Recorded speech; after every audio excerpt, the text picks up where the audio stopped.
What's up, y'all? Kofi Kingston here, and I would love to have a drink with Wrestling on the Rocks, depending on what that drink is, preferably non-alcoholic, you know? How's it going? I'm Celtic Warrior Shane. Soda. I would love to have a drink with Wrestling on the Rocks. Maple syrup. Fella. I would never have a drink with Wrestling on the Rocks.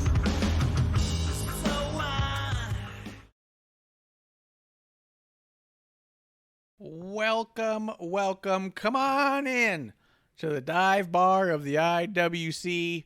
That's right. Step right up and check out our specials.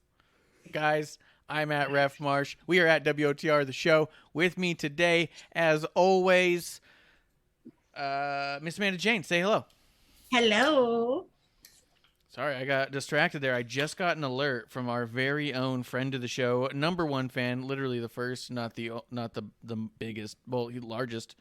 So, well, it looks like Stam Stackhouse has some good news coming up. So anybody who's going to be in Vegas this coming up Friday might want to keep an eye out. Guys, with us today, taking the place of Clump in more ways than one, is the Don of our side of the IWC, the curator of our side of the IWC. Say hello to Justin Time. What's up, Justin? What's up, everybody? Episode 1 again. Yeah. Good to have you back for episode 1. Always happy Always to be good here. to debut on the first episode. Right? Yeah. It's like a wrestling debut. Gotta make it count. Well, I don't know. As long as there's not bad pyro and your entrance music is pretty banging, then that's a good debut. If not, unless you're like Rhea Ripley or freaking Ryback. yeah, And you have non-pyro. You just have sound effects. yeah, that would be cool. Yeah, those are good. Or you can crawl on the floor and spit blood out like what's her face? Abaddon. Oh, Yeah. No, I don't know who. Tony must have been high when he signed her. I only give her props because she sticks to character, and that's She it. does. I think she does.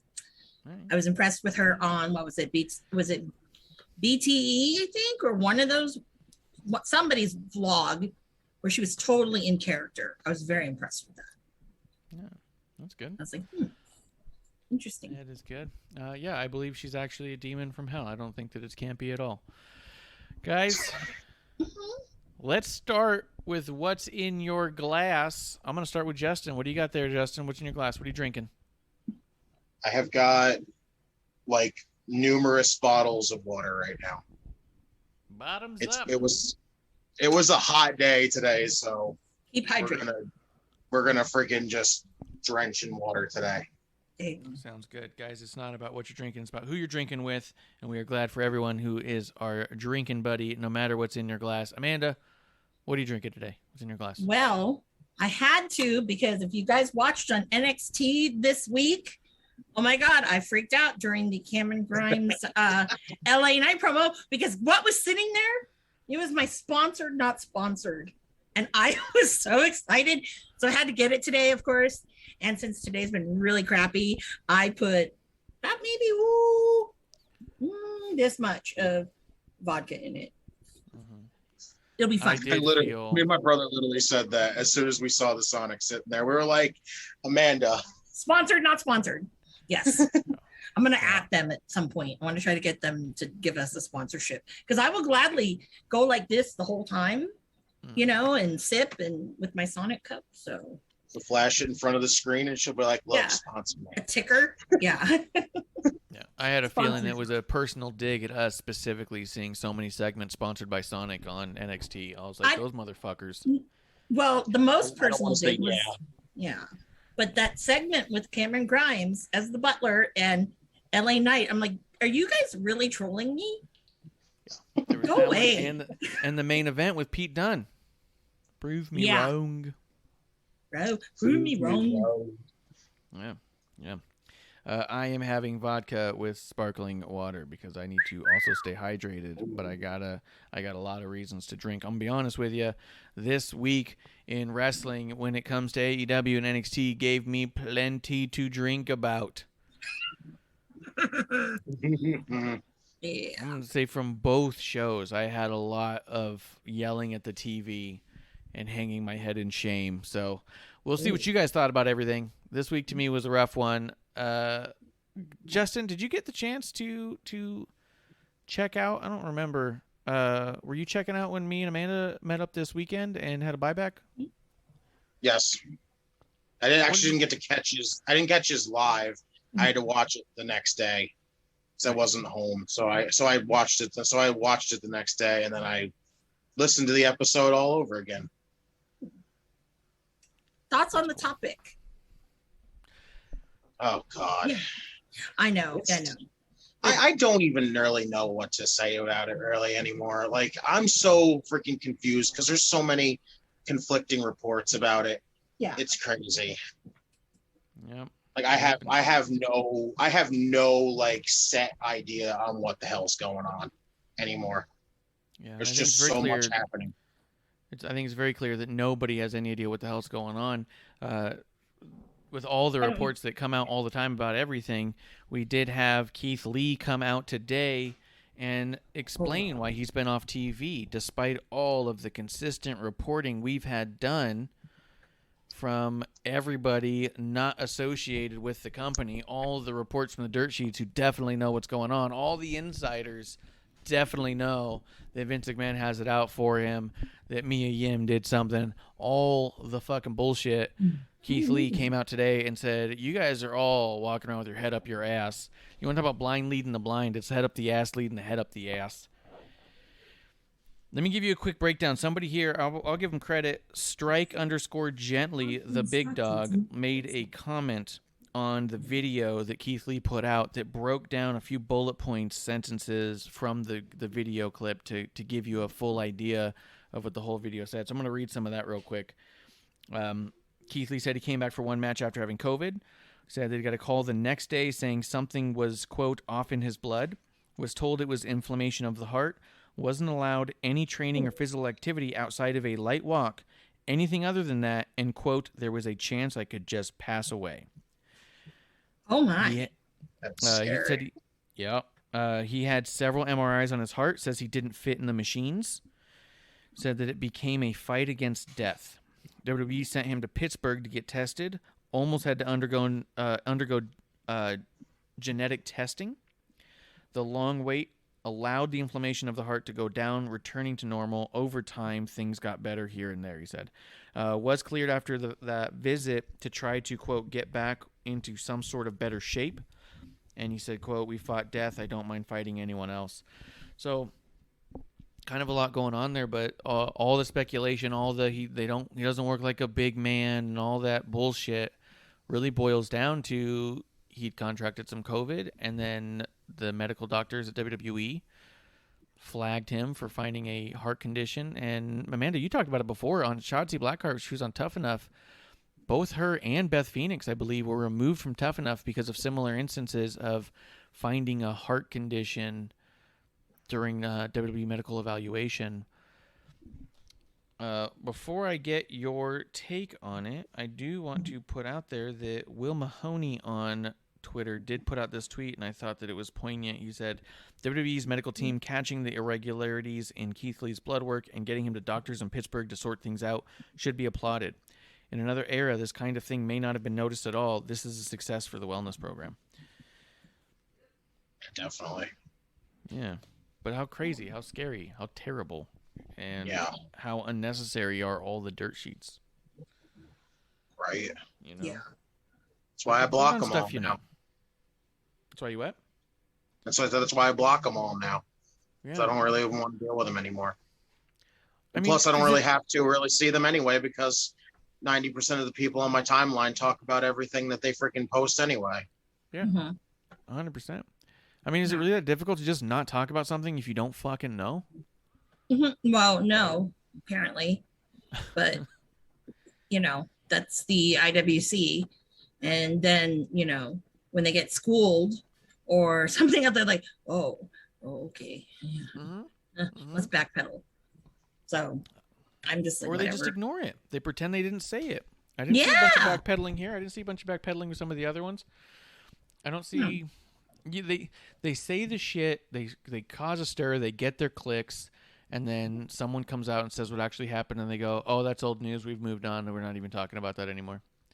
And you're all like, "Okay, it's not old news. It was not real news. It was made up shit." So Yeah. I just think that there's a responsibility to do better and be better and report on what you know and not what you think. You know what I mean? Or present it that way, in my opinion. You know what I mean? Like, just present it.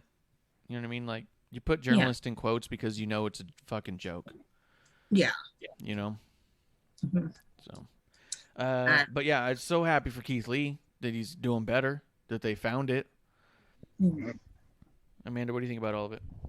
Well, you know, it's a nice thing to find out about Keith Lee, because at first I thought, of course, oh shit, they're in the doghouse, because we know how that goes, you know. But I just I feel like, because he was part of that whole movement to basically I call it raping the indies. I'm sorry, that's a horrible word to say, but it's true, because they basically took everyone, you know, from here, there, and everywhere. And now there's this mass exodus of a lot of them with like, no, yeah, you can go. And I think it really started around, I think the first one of the big significant ones, I think, was when ACH, or his slave name, Jordan Miles, was released. And that one, I'm like, that's a damn shame, because he's such a good wrestler and a good person and everything. And, you know, who knows? I mean, that's just a weird thing. And of course, we all know that they're so high on big people, but we'll get to that later in NXT. But I don't know. It's like it's a game. And I don't know. It's getting old. Yeah, I don't know what that has to do with Keith Lee having a heart condition, to be honest. Just anything you want to say on it? I mean, it's scary. Could you imagine if we had seen that report and he didn't make it? My God, that would have been the most horrific thing ever. Like, it's so good that they actually caught it. And everybody that was always talking about Keith Lee every time about, oh, Vince just doesn't like him, or just he was apparently in a trademark battle for his name and all that crap. And it's just like, he always kept coming out saying that he's going to tell us. He's going to tell us. And they finally felt like now was the time to tell us. And it's just scary to think of that. Yeah. Yeah, it is really scary. He's pretty young too. I mean, but I don't know. But that's, you know, I think in this age, I think that there's a couple of people, or actually almost anybody, I think, if they passed some, you know, somehow, especially if it's like medically, you know, like it's sad. It's going to be sad. And that, you know, finding that out, at least when he's alive, is a little bit better. It doesn't make it easier, but it's kind of like, damn. Yeah, and he didn't have to tell anybody any of that. He could have told everyone to just, you know, mind their business on it.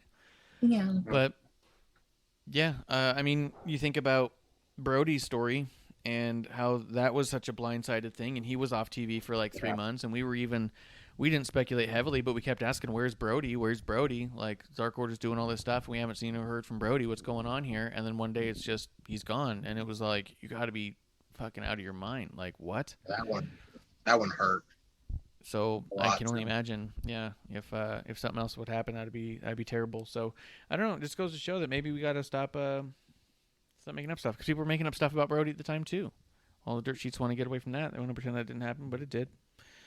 So I don't know. You just don't know what's going on with these guys, and you can't just assume that you know what it is because you've heard so many stories about Vince being evil because you're a mark and you got worked by the 90s, and you believe that that's really what Vince McMahon is like in real life. So every time something happens, you just want to write up a report real quick and say, well, Vince McMahon thinks this and that and does things this way because that's how I know Vince to be from all my years of working with him. Like, get out of here. So, yeah. Maybe we can all relax with some of that stuff and just wish people to come back speedily, you know? So it does mean that it's exciting for Keith Lee to be back now, knowing all that.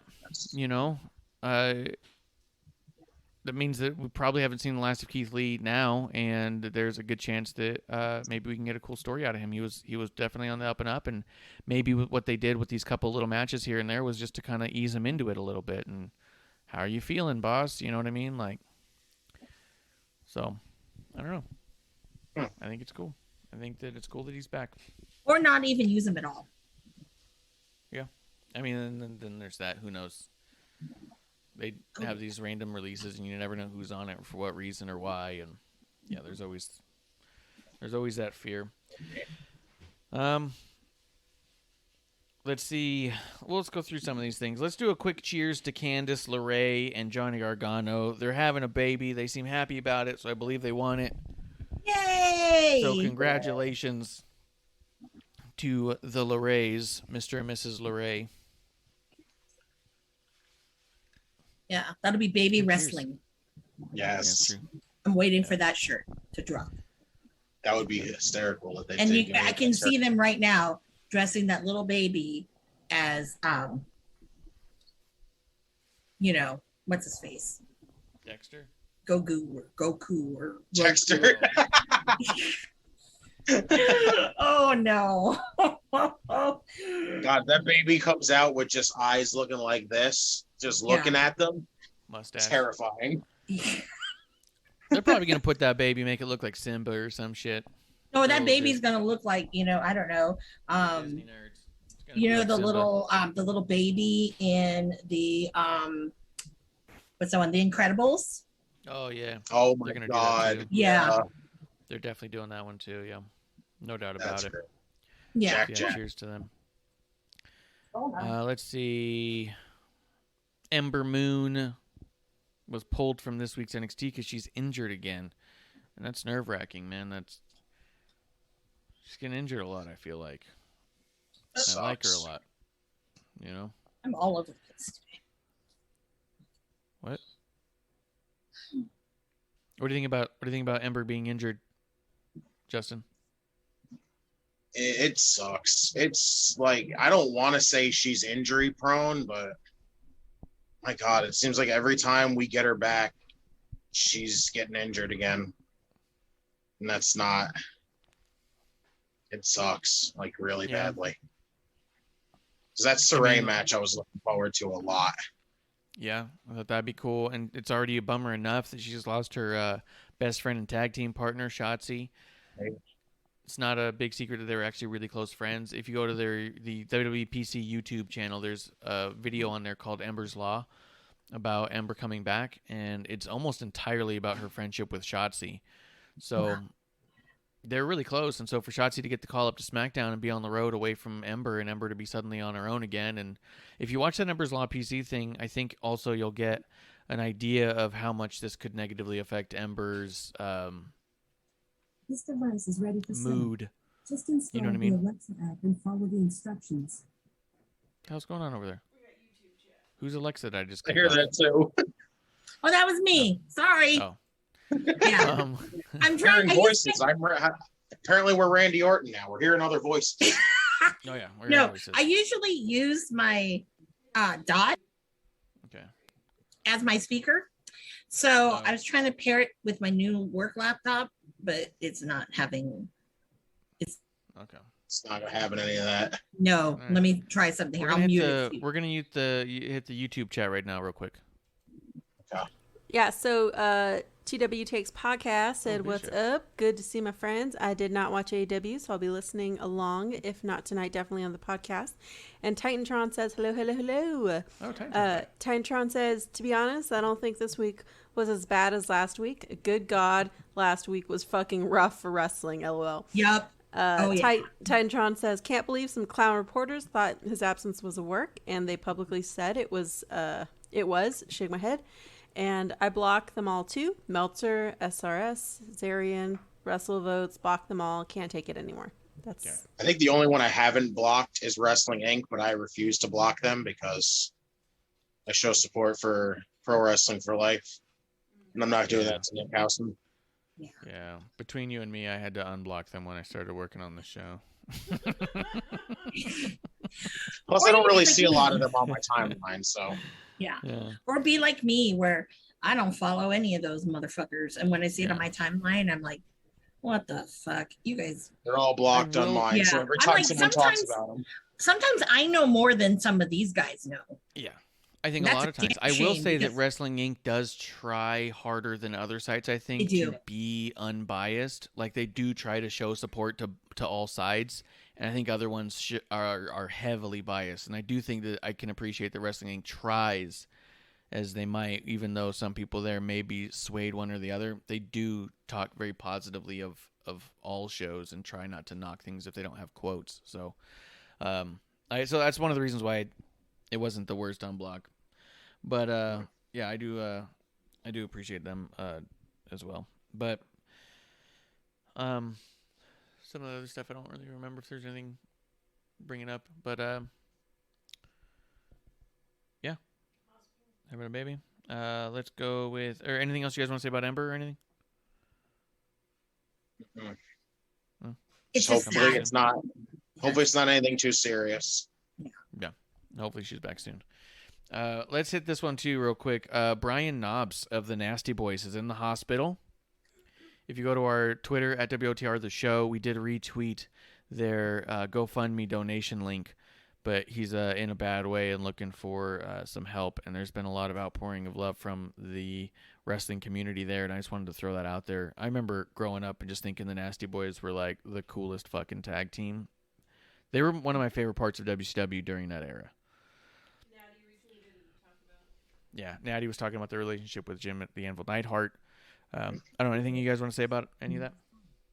Just a moment while this device. I hope he gets better. Like, I hope it's not connecting to the internet. Like, the only thing I saw was that it's really bad. Like, it's bad, and that's again, that would suck to see another legend go down. Yeah, for sure. Amanda, if you're going to continue to mess with that, Alexa, just mute yourself. I know, I keep pausing it, and it's like, Alexa, right. quiet. Fuck it. Yeah. Fuck it. Yeah, I think that's for the best. Fuck it. But yeah, so get well to Brian Knobs. Anybody who can help, please help. So, let me see. Oh, he said I guess we'll get to it. We'll get to it in just a second. One more thing, because we are talking about dirt sheets and how amazing they all are. I did want to throw out there that the VAB, the trade group representing the ad sales efforts of the TV networks, have called for Nielsen's accreditation to be revoked by the MRC, citing that Nielsen's diminished ability to count viewership during the corona pandemic. We've been talking about it a bunch. We talk about how we mention ratings, but we don't really dive into ratings. We just think it's kind of an interesting marker. But we've mentioned it a bunch of times because I don't think people get it, that Nielsen is not the only marker of viewership, and it's not entirely accurate to begin with. Yeah. And the fact that there's a whole TV industry right now that are trying to get Nielsen's basically shut down because they're like, you guys are that level of garbage. To me, because remember we were reading about it, the NBC, which is also funny and ironic because we've been talking about that, our conspiracy theory involving NBC Universal, that they put out when the Rock show Young Rock came out, that the ratings came out, and then it was immediately followed by a paragraph. They cited the ratings and then had a paragraph about how unreliable the ratings were and how much it didn't mean what it used to mean. So they almost had to say, this is what it is, but here's why you shouldn't give a shit anyways. And we're like, that's fascinating. They're saying about this about sitcoms. Because the wrestling world, the Meltzers and such, are going, nope, this is it. This is the end-all, be-all. This is everything. And then we found out in some interviews that Tony Khan bases his entire booking around the Nielsen ratings. That he looks at every quarter hour. Yeah. They said that he looks at every quarter hour, and depending on the ratings of the quarter hour and what's on is who gets more or less TV time the following week. So the idea of the Nielsen ratings potentially going away is also kind of like, well, I wonder if we'll see shifts or if he's just going to ride with the tide or go to Twitter or something, you know? But I love it. What do you think will happen if the Nielsen's go away? I think it's the best possible thing that can happen to wrestling is if the ratings just disappear from the conversation altogether. Yeah. Definitely. I think the IWC, this is a topic because it's kind of bland and generic that no one really understands, that they can latch onto. And that's why they argue about it all the time. And I think it's stupid. It's funny. It's like, if you want to argue about something, let's argue about right now who is the best wrestler in the world. It is not fucking Ocean Spray, okay, people? Get over it. It is not Ocean Spray. Right now, I think the best wrestler in the world right now, or he's actually pretty up and coming, I would probably put him on that pedestal right now, Lee Moriarty. Hey. He's really He's good. something special. He is He had a excellent. great interview with Sam Roberts not that long ago too. It'd be worth looking. Oh, up yeah. for you, Amanda. Yeah, nice guy. I'm sad that I can't go tomorrow to West Coast Pro Yeah. because I wanted to see not only did I want to see Carl Fredericks wrestle, but we got Rocky Romero tomorrow, and I'm like, oh Damn. That's cool. damn, That's can't cool. see Rocky. Yeah. Justin, what do you think about the idea of the Nielsen ratings going away? I hope they do, because I don't understand why people are talking about them like they're such a freaking big deal. Like, unless the freaking networks come out and say, hey, everybody talks about ratings, we'll send you a check. Like, It'd be for $1. what the fuck is like, who actually gives a shit about the ratings? Yeah. Like, Ad no one. revenue doesn't roll to the fan base. I can tell you that. Mhm. The other thing Right. that I find really interesting. What was it? Oh my god. Justin, what were you saying? I don't say nothing. Oh my god. It's all gone. My brain just did a reset, dude. Oh, wow, your So brain had a brutal. freaking absolute shutdown there. Just an absolute shutdown. Kuro's in the chat. He does say WOTR ratings is 190 billion viewers a week. I think that's true. And Kuro says he has news. He's engaged. Cheers to Kuro Hey, On cheers, the- Kuro. on the nuptials. I don't know if the engagement has nuptials. I'm not familiar with nups. Mazel tov. Woohoo. Mhm. I'll drink again. But cheers to you. So you got some YouTube chat? Tron, any Lee Moriarty match recommendations? I need to start watching his stuff more often. Amanda, Lee Moriarty matches. What's the best ones? Go. Oh gosh, damn, there's so many good ones. I mean, honestly, lately, anything I've seen him do in JCW, it's pretty solid. It's one with AJ Gray recently. Was pretty good. That too. I mean, Which one? so those are what I would check out to start with. What was the Maybe. match Justin was trying to say? The one with AJ Gray recently at the Okay. No Signal in the Hills. Yeah, Okay. that was I love that was That was a fantastic. great show. Yeah, my friends. Oh, I wanted to go so bad. A lot of my friends were there. So, but that match was great. Love AJ. Yeah, AJ's there tomorrow too. God damn it! Yeah. I hate Damn. work. I hate adulting. Just so you guys know, I don't like adulting.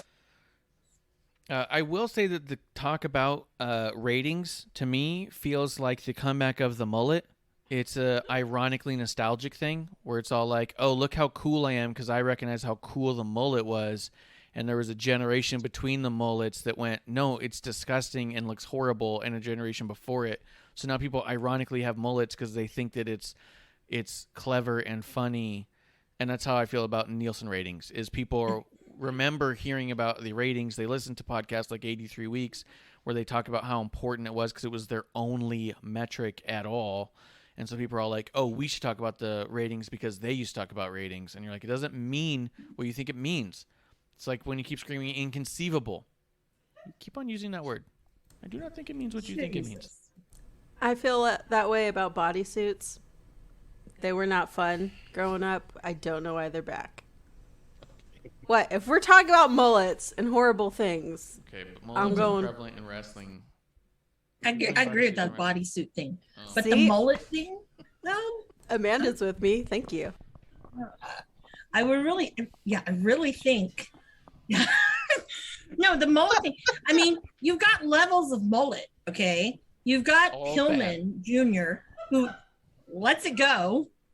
And then you have that stupid, I don't know, Jason Mraz wannabe mullet. It looks like he's Yeah. wearing a wet Davy Crockett hat. I thought that last when I watched NXT this week, I was like, that's what that is, and it kind of annoyed me. Yeah, I don't know it's why. a limp mohawk almost. I don't know what the heck it is, but it's not I don't know what he was trying to do or whoever cut his hair, but no. Yeah, and there's no good mullet. I've never seen a mullet and thought that's a fine looking haircut. You had a mullet. As a joke to make people mad. I did it as a rib. I did it to make people upset, and it worked. Yeah, right. I forgot. You did it to make people upset at work. No, actually, now I remember why he had it. Actually, it was his sister. It was my sister was getting married, and I hadn't seen her in like 2 years. So I showed up to the reception with a disgusting mullet. Which, by the way, as my stylist is giving me the mullet, she's also working at one of those salons. It was like a friend who was going through one of those courses. And so I was like, yeah, I'll have them do it. They'll learn how to do some haircuts and stuff and all this, right? So as she's giving me the mullet, she gets pulled aside like 3 times and keeps coming back laughing. And she goes, people keep saying like it's starting to look an awful lot like a mullet. And I have to keep telling them that's exactly what we're going for. And they're like, are you sure? And then they said things like, he knows he has to pay for this. Like, it was like a whole thing where they were really concerned that a mullet was happening in their salon because that's how terrible they all are. And yeah, and I showed up to my sister's reception with a fucking disgusting mullet. She sees me, the sun's behind me because the timing of it was just perfect. The sun's going down. So as I'm walking up, she's like, oh, hey. And she starts going like this, kind of hand over the brow, squinting her eyes. She says, is that a mullet? And then her now husband just goes all like, yeah, fuck yeah, mullet. And Marsh just kind of does a profile, and you see it in all its disgusting glory. Wow. I still want to know how you came up with mullet equals I need to go to reception with this. Because I knew it would upset her, because she knew that a bunch of really nice pictures were going to have to be taken the next day. But what I did do is I had booked my stylist back to back. So I went back the next morning, got it into a nice haircut, showed up for the wedding without the mullet. And she just about had a heart attack with excitement. Because like when she was there, she goes, okay, yeah, no, it's pretty good. And then when I showed up without the mullet, she's like, oh God, thank God. Oh my God. So, love it. So yeah, I had a mullet to upset people, and it worked. It's an ironic thing to do. It's not because it's a good look. TW Takes podcast is in our YouTube chat saying, so is this episode titled Mullets and Bodysuits? Mullets and Bodysuits. I'm writing that down right now. It could be titled, yeah, maybe. I don't know. Mullets and Bodysuits. Bodysuits. I don't know. Like, there we go. When I think of bodysuits and wrestling and wrestlers, yeah, I'm trying to think of who. I wish you wouldn't. Has kind of like a bodysuit-esque kind of. I don't know. Singlet is not a bodysuit. It's not the same. Prove me wrong. Yeah. Oh no. No. There will be none of that. We do not have any other news. Right before we get an AEW, let's not forget that Flow State Coffee is specialty grade coffee with L-theanine and raw cacao for productivity and creativity. Gives you better energy, focus, and mood than a regular cup of coffee while decreasing negative side effects like anxiety and blood pressure, and it works as fuck. I get pissed every time I'm out of a bag, but you don't have to because you can sign up for a subscription, get a new bag every week at newwave.co. That's NOOWAVE.co. Use the promo code CHEERS to get an additional 10% off the first bag in your subscription, and make sure you are never out of New Wave like I have frustratingly become because I don't do things right. It's all right. It's only my first coffee. Every coffee is my first coffee here on Wrestling on the Rocks. So, guys, check it out. You guys want to get into AEW? Sure. Yes, let's do it. Yeah, that was my level of excitement. I tried to watch it. I watched all the way to the main event with the sound off. Never found the need to turn the sound on, and did not find the need to go back and watch anything again. I did look on their Instagram to see if the Malachi Black video had made it to there, because that was the only thing that piqued my interest at all, and it was not. Do you know, I was like, you're kidding me. That was like totally worth having the sound on for that. That I thought I again, would see it on Instagram. And then they didn't put it on Instagram, so fuck it. I'm not going to go out of my way to try and find it. Did they put it on Twitter? No, I wasn't going to their Twitter. I went to their Instagram. That's where they post videos. No, they don't always. That's where I watch every everything. promo. Every promo they ever do, I watch. You know what video is always on every week? Everything the Young Bucks do and everything Kenny does. Well, duh, they're EVPs of that company. Right. Duh. So now they actually have something that's so much better than what they're doing, and they're not even posting it, is my point. The one thing I thought, this looks fucking phenomenal, I got to watch it, they didn't even put it on their social medias. So fuck them. I'm not going to go out of my way. I'm just not. Yeah. So for me, personally, there was nothing to me redeeming about the show that I gave too many cares about outside of Malachi Black, who seems to be doing some of the best work that he's been able to do in quite a long time, which is fantastic. So I'm going to let you guys talk about AEW because I'm hoping you guys at least enjoyed some of it. I'll start with Justin. Did you enjoy any of it? It was like a 50-50 show for me. Okay. It had some good stuff, had some bad stuff. Mm-hmm. Sure. A la All Out main event announcement. Yeah. Very, very lackluster. Very. And the second announcement. But yes, so We'll get into stupid. it. Talk about what you want to talk about. Let's start with Justin. What do you want to talk about that happened on Dynamite? Should we just start right off with the Look, I'll Christian tell you right stuff? now, I guess.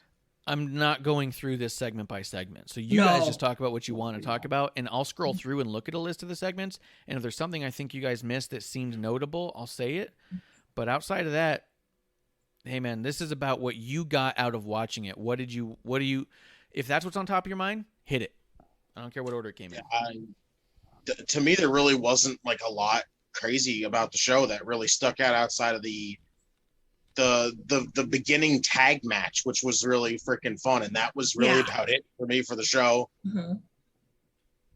Like the beginning tag match was so much fun because Dante Martin shined. Like, oh yeah, I loved it. I was so happy, and then it was just like the rest of the show was just for me. I just didn't. Yeah. Had no care for it really. And that's why you want to book the show. You want to start out strong and get weaker as you go until it completely flatlines. That's the way to leave. That's how we do it. They're booking like Wrestling on the Rocks now. Yeah. Oh, Maybe shit. they're all drinking too.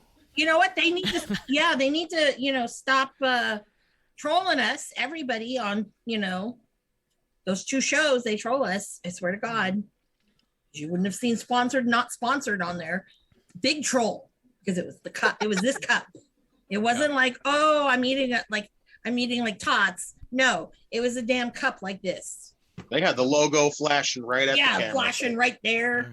Right. Still talking They're about like, AEW. hey, go get this while we show you the $1 million title. Yeah, and and I sat there when I was doing it like, Definitely ooh, still why do I talking want about a AEW. slush right now? And then I said, wait a minute, they're closed. Fuck. This was like, you Still just on like, Dynamite. it was a tease. Still on Dynamite. No, I know, but Sonic, I know Anyways, she says. that's how great. The beginning I tag match. That's really about it. Well, that and of course, I love the Malachi Black thing. That was great. I think that was probably one of the better promos they've done, vignettes in a while. So I didn't see Producer Lady. I didn't see any of it. I've only seen the images. What was it like?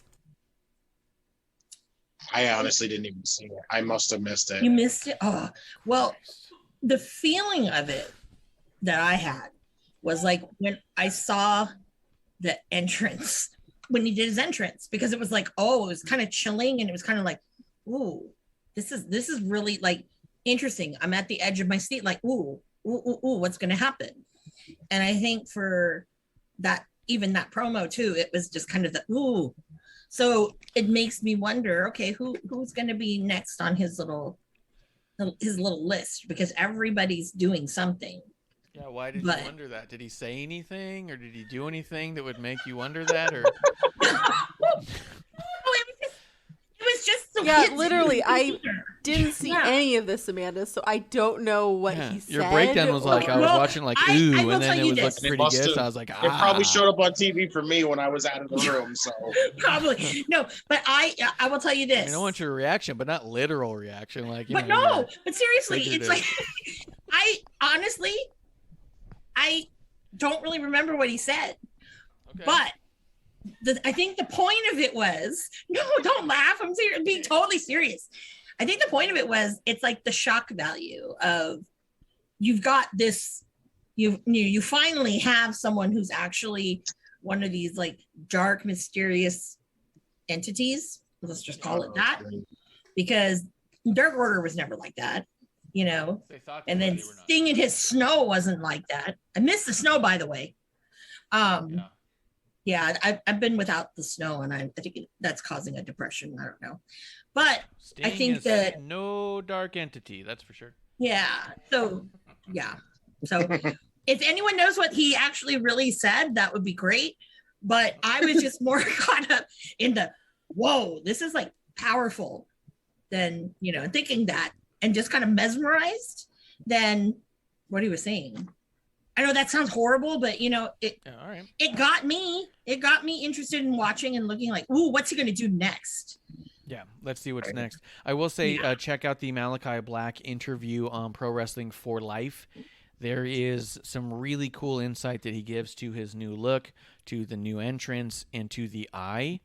And I think a lot of people are going to be a little bit surprised that it's not what the internet is going on and on and on about it being. So definitely take a listen to that and check it out. Producer, what's going on? YouTube chat. TW Takes podcast is saying WOTR Thursday night, top self only, and nothing is on the rails. Yeah, we don't keep rails here. What's a rail? We're no trolley. Let's see. No. Well, wow, so that's a really short AEW show for you guys. Well, no. There were other things that I liked. like what?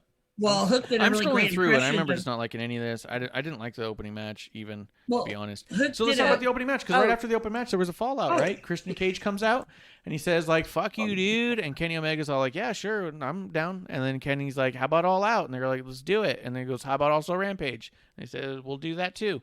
That's my gist of it, right? Top shelf only. That's what we are. Oh, bad. So are you guys super excited? Now tomorrow on the AEW Rampage premiere, we get Kenny versus Christian, and then All Out, we're supposed to get Kenny versus Christian again, right? No. Yeah, no excitement whatsoever, because you had all the story with Hangman and you took that all away because For this garbage, for who the fuck knows what at this point. Goldberg. It's so stupid. Now, like what? Like, look at the story. Like, they're literally the only thing you can tell for a story with Christian is, they interacted with each other for like 20 seconds. And Christian almost hit him with a kill switch, and then Kenny chickened out and ran away. And there's your story so far. Are you excited for this matchup now? There's another story. They're both Canadian. Oh, could be a high school thing. Maple syrup and Canadian bacon. Woo. Kenny's from Winnipeg, and Christian's from Toronto. So, two different provinces. Oh boy. Ooh. Yeah. Careful. So excited now. Careful if the refs from it just Thunder gets Bay. less and less exciting the more you try to. Well, I was trying to make it exciting. Okay, I was trying. Sorry, I was trying. No, it's good. No. We got a follow just now. Thank you for Gathers for following us. Gathers. All right, I'm all in. Cheers to Gathers. Four Gathers? Four Gathers. Like number 4? 4, like golf. FOR Gathers? 4, like when you golf, I think. No, when you golf, there's an E. This is without an E. Oh my god. Cheers. Cheers. We're just trying to get it all straight. See what I have to put up with, everyone. So here's what I think, based off of not being much of a fan. My belief that they would double book back to back is because they're going to do something stupid on Rampage that makes the match not be able to happen on All Out, and you're not actually going to get Christian, and they're just trying to make everyone think it's going to be shitty. That's my thought. Or we could just play a dirt sheet and say, well, plans could change, but right now that's the direction they're going. But they have a chance at Rampage to turn it around in a different direction, just in case the online backlash isn't what they were thinking. So plans could always change, but right now that's definitely the direction they're going. Thanks, Uncle Marsh.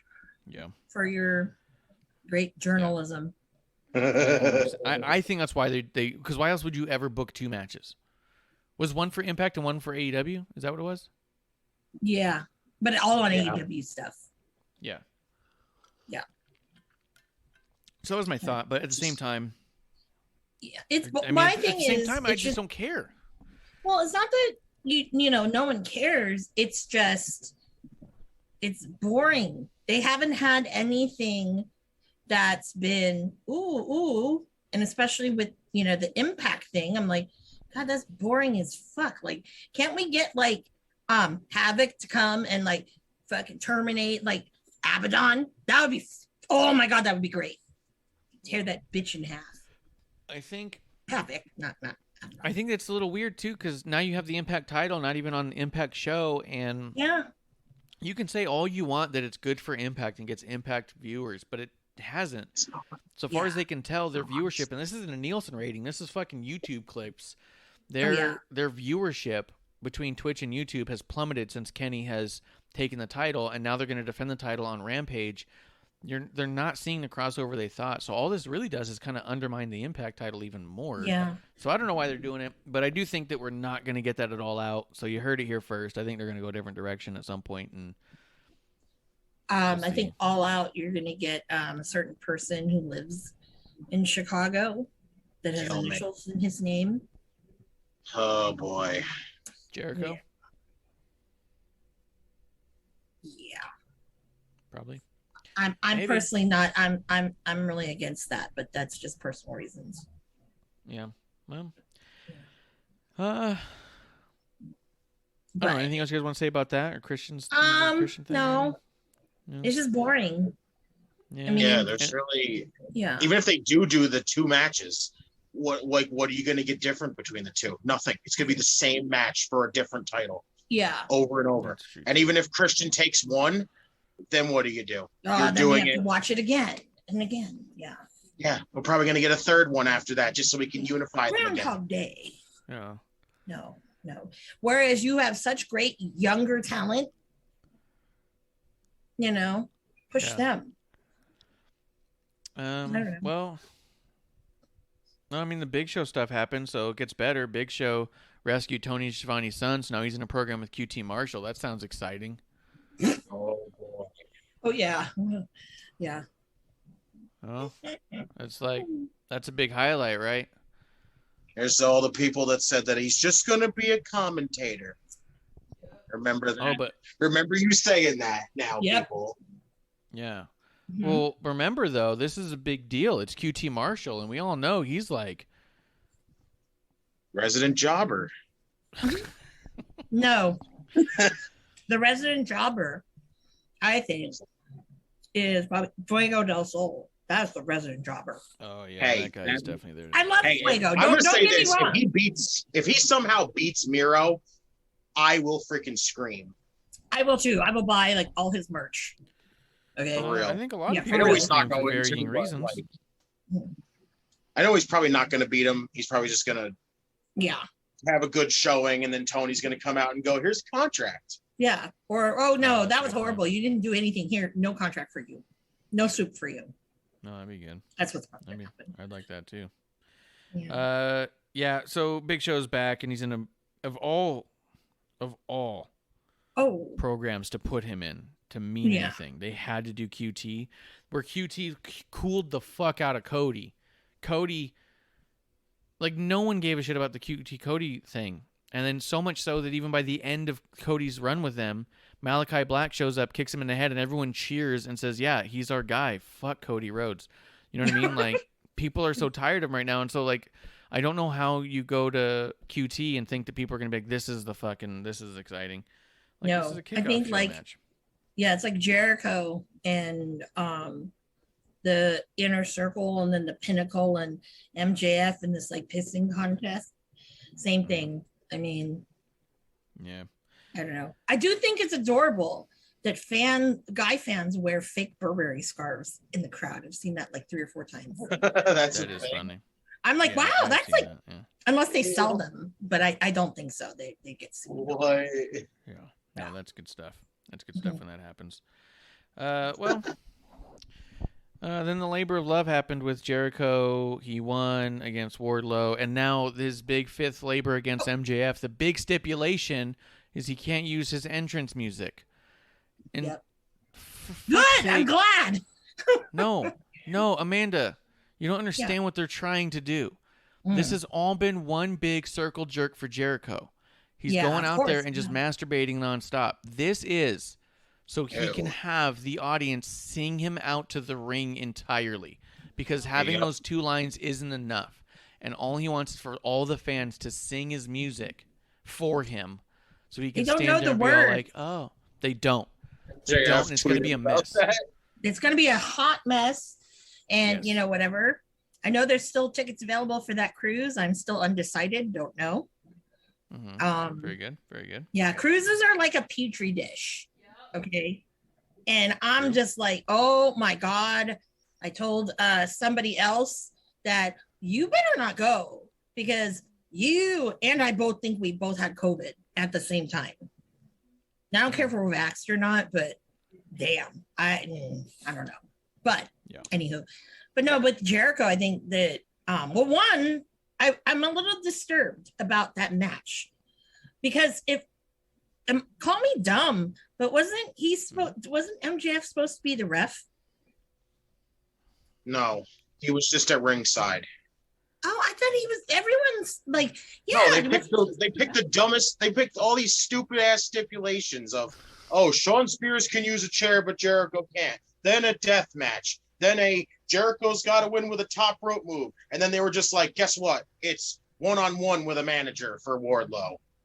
Yeah. Thanks for the anticlimactic fucking ending. Yeah.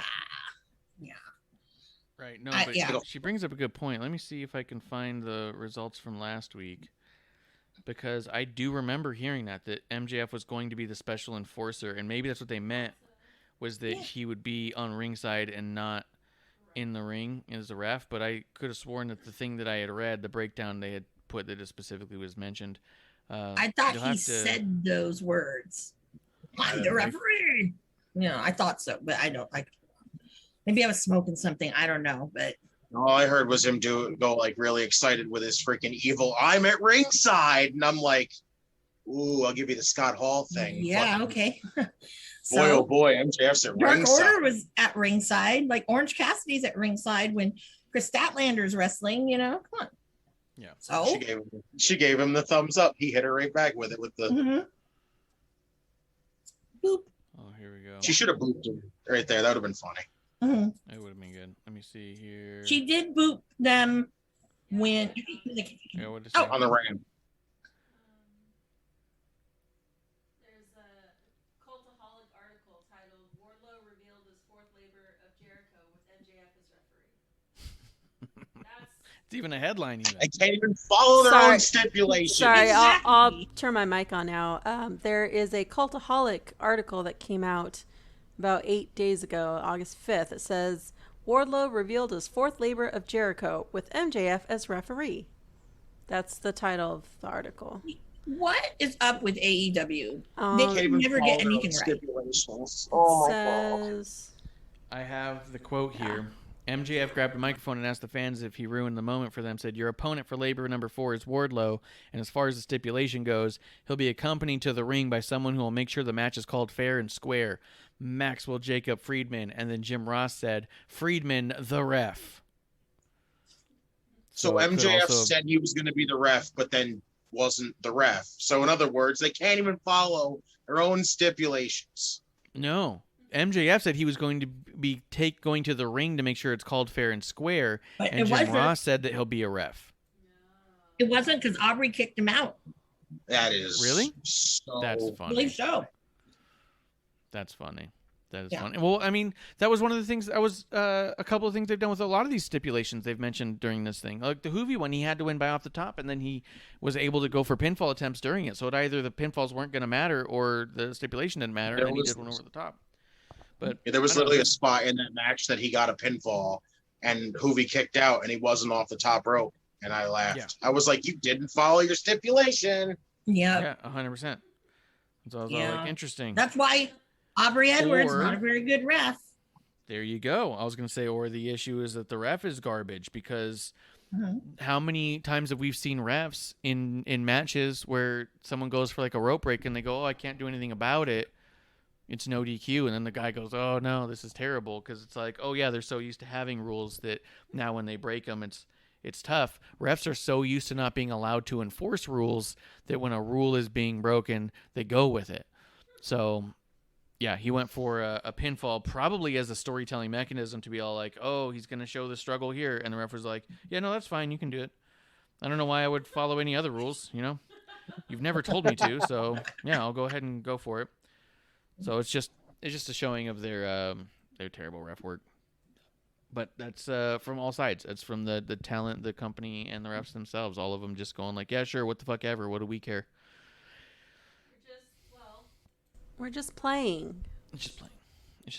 So yeah. Just No. picture if this is the fifth labor with MJF, and then it doesn't, and then it ends when we have to get another one and fucking All Out. I would scream. Yeah. They're gonna do something like that, and then also I think that they might play music on accident too, because they'll forget.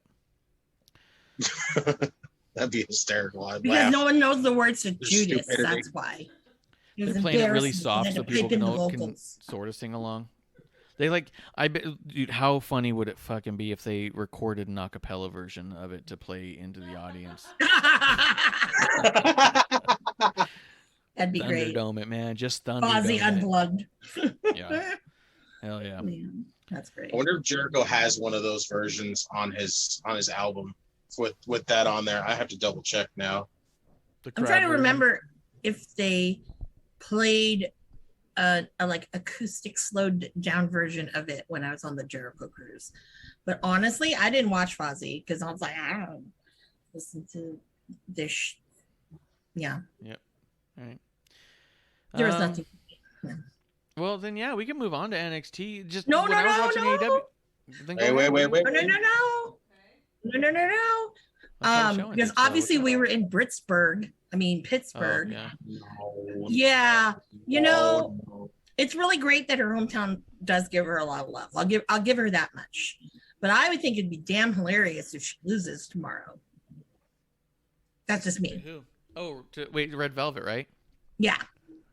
In her home. That'd be hilarious to me. They pull a WWE. The hometown person can't win at home. Exactly. Yeah, that would be fun. Yeah, exactly. But her coat was cool because it incorporated the Pittsburgh Penguins and the Steelers. I thought that was really cool. Her little Okay. doctor coat, you know. I'll agree that you Yes. thought that was cool. It was cool. Okay, gosh. Speaking of cool, Hook's his impression of Brian Cage doing his, that was great. Is he ever going to wrestle? That's all I have to say. Huh? Please. I said, is he ever going to wrestle? I think Please. so. I'm calling this. So remember, Hook guys, or Brian Cage? Who are you talking about? Hook. 'Cause Brian Cage hasn't wrestled in a hot minute either. No, Hook. I want to see Hook wrestle, Dan. Yeah, Hook. Tired Yeah, of seeing everyone him wants to just see stand- Hook wrestle. He's gonna be. Tired of seeing him just being the mannequin for Team Taz. No, he's been a badass. He's been vocal. He's been actually talking lately. So, but yeah, no, I am going to say this. So mark my word. I said this on episode 1. We're marking it right now. That I think what's gonna end up happening is, like I said before, Ricky's gonna get really obnoxious with that title, and you know who's gonna take it from him? It's not gonna be Hobbs. I think it's gonna be Hook, and that's where you'll see the debut of Hook, the wrestler. Hopefully, if he does, I hope he beats him with a Taz mission. I know. That would be great. So yeah, not great because it's Ricky, but but I just had to throw that in there. And I don't even think Ricky talked in that promo. Just the facial expressions. That's 101 people. You don't have to always say words. you could just look a certain way. Malachi Black, same thing. That I don't even remember what he said. Yeah. You know, yeah. Do you at least remember how it made you feel? Yeah. Yeah, I was excited. I was like, whoa, what the fuck? What's coming next? That was how I felt. I still feel that way. So it wasn't like creepy. It was more just like exciting. Well, It was creepy, exciting. Yeah. But I will say, because it's so dark and weird, and I don't know, there's a void in my heart for one of my favorite wrestlers who's not wrestling anymore, or at least for now. You know, there's that void, and that kind of filled the void a little. But it was just exciting to see how, because I don't know, I love wrestlers who really like, they invest in their character and they go like balls to the wall. I think that's really why I love Legado El Fantasma. I think that's really why I love it. Yeah, love them. Yeah. And so when you're in that mode, okay, like Drew McIntyre could do that for me. Are we But there's moving to something- NXT? Is this your segue? I don't know what she's This is doing. my Someone segue. Drew McIntyre now. All right, Yeah, I'm putting up the segue. NXT then.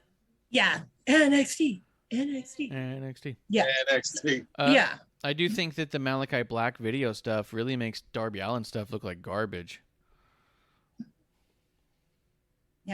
Sting coming out to his music is weird. Well, the that was just like, what the Where the fuck? When he fuck's the came sound? out, and I was like, who's wearing a deer head? Is this the Bucks? What the fuck? You know? Yeah. Yeah, no, I mean, I don't know. I was drinking a little. No, I wasn't drinking when I saw. No, I was not.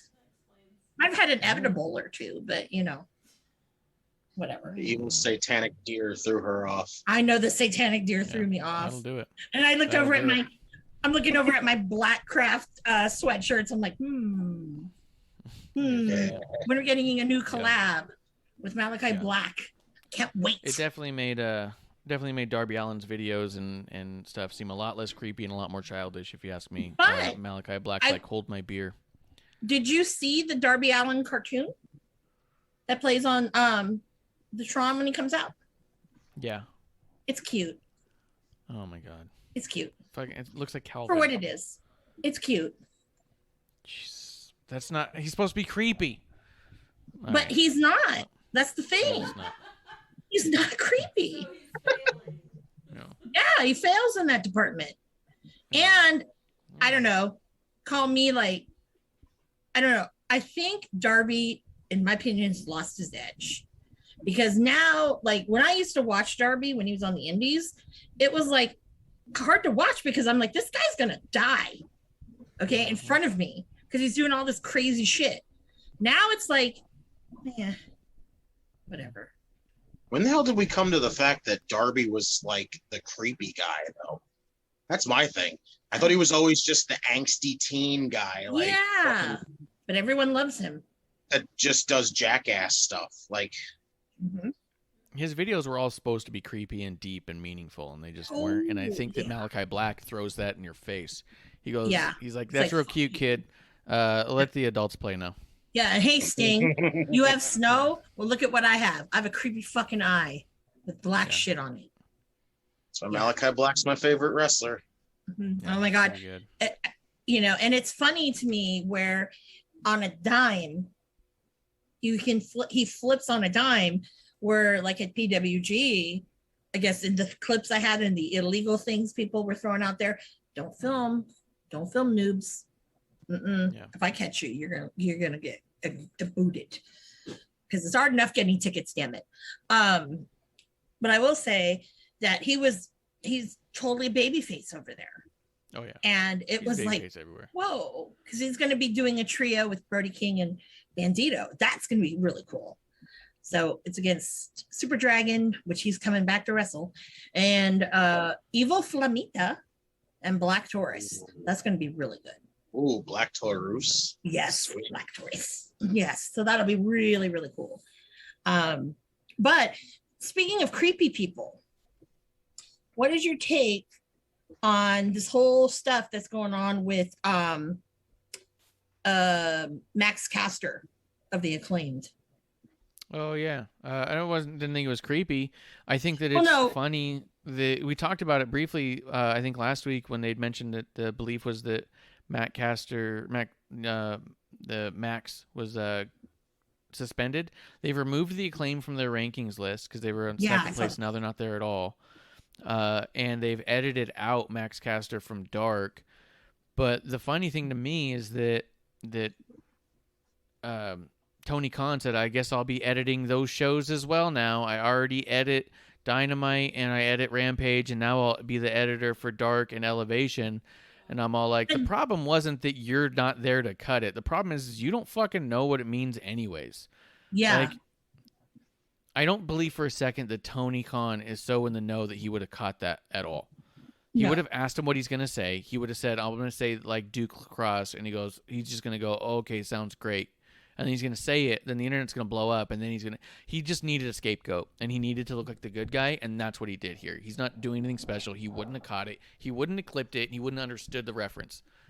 He wanted to look like a good guy. And that's what he's doing here. Look at guys, I did something. Well, Caster didn't really do anything for himself either. No. He removed all the AEW stuff from his freaking, like his bio and all that stuff like that.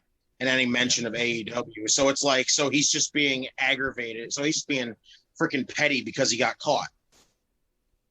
But Like, stupid. No. He said a dumb thing. But it was recorded and edited and then published. They had days to not air it. It wasn't live TV. It wasn't like you went on live TV and said a dumb thing and then you say, why the fuck would you say that? There's a live mic and I can't do anything about that now. There were days of other people handling that footage, knowing the quotes, the fans in the audience, and no one took note of it till it made it to YouTube. So he said a stupid thing. It's not all on him. The company put it out and had plenty of time to edit it. Had plenty of time to go back, had plenty of time to realize it was a bad thing to say, and they didn't. So there's a lot of people within the company that need to be held accountable, and Tony allowed the scapegoat to be the performer and the editor, whoever that was or is, and he's saying that he's the good guy. He would have never, that would have never happened under my watch, but it did. It literally happened under your watch. So if he was the good guy, though, he would have given Jimmy Havoc a second chance. Maybe Not Jimmy's fault. Havoc supposedly is working for a carrier now. There's a picture floating around of him in some sort of like courier's outfit, and he's like put on weight and stuff. Oh, that's so sad. Damn, that kind of sucks. God, cheers to you. I know. Well, it's horrible because he's alcoholic, but cheers anyway to you. Oh, it's so sad. Yeah, cheers. It sucks. I swear to God. To AEW. If Marty becomes a courier, that'll be awful. I don't know. Justin, what do you think about the Max Caster thing? It like you just said, it feels like Tony tried to play the good guy because he was like, look, I did something right this time after everybody pointed it out. And it's just, it's a fucking stupid situation. It's a shitty situation that he even said it. Yeah, but I think that there's a way to handle that where you don't blame the talent for saying a thing that you could have caught and changed. Like, the talent's dumb, but so is everyone who was around him. I mean, there's a lot of people involved. So I don't feel bad for anybody in the situation, if I'm being quite honest. But I also especially think that Max Caster shouldn't have been the full scapegoat of this one because he said a thing on a program that was recorded and they could have caught it and pulled him aside without it ever going to air and saying, dude, what the fuck was that? You we're going to have to cut that. You know, maybe you and I need to sit down every time you do a thing now. So, but they pretty much waited until everyone said something and then they did something. Mm-hmm. Yes. Yeah. Also, I really think that this opens up Tony's eyes to, I shouldn't let everybody have that kind of freedom, that creative freedom. Yeah. We need to kind of cap it. So I hope that happens because then maybe some of this bullshit that we've been seeing will go away. Yeah, potentially. Mm-hmm. You guys want to talk NXT? Yes. Let's do it. Dude, I loved a lot of NXT and I hated a lot of NXT. because of the way that they mapped this one out. So like the very thing that we've talked about being a problem with AEW was the sole issue with it being in NXT, where we talked about that there's no through story a lot with AEW. And the WWE seems to have gotten a really good flow of putting a through story, a larger story arc that's happening throughout the show while other stories are happening between the larger story. So you have a big story that kind of opens and closes it and takes you through, so you're like kind of on the hook. You can't just leave after every segment because you saw your one wrestler and not going to be back later anyways. Like I said, that AEW is almost built like YouTube clips, like everything's disconnected from each other. So by having a through story, having a larger story arc throughout the show, you encourage people to stay to see the one story, but you have other stories that they get invested in, right? So you don't just see LA Knight, Cameron Grimes, and turn it off and say, okay, I've seen everything I want to see. I don't care now. That there's a larger story in play that makes you go, I want to see how that plays out. Mm-hmm. That larger story in this one was Indy Hartwell and Dexter Lumis going on a date. That was awful. Every single segment was worse than the last, and it was fucking awful and embarrassing. I don't know. Don't you typically like Gargano, Justin? Did you actually enjoy this? I've heard people say recently that Gargano's doing, quote, the best work of his career right now, and this comes to mind as he puts on a wig and fake beard and does a shitty Italian accent. What did you think of all this through story here, Justin? Oh, Johnny's definitely had some hit and miss lately. I honestly enjoyed it. I thought it was I thought it was really good, honestly. Like, okay. I enjoyed it from when the Index stuff from the start. They took me out of it when they just stopped showing it on television. But then they brought it back, and they pulled me back into it, and I got into it again.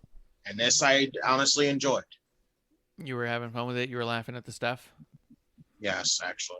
All right. That's fine. I'm not trying to belittle you for enjoying it. I'm excited that you enjoy it. I did want clarification.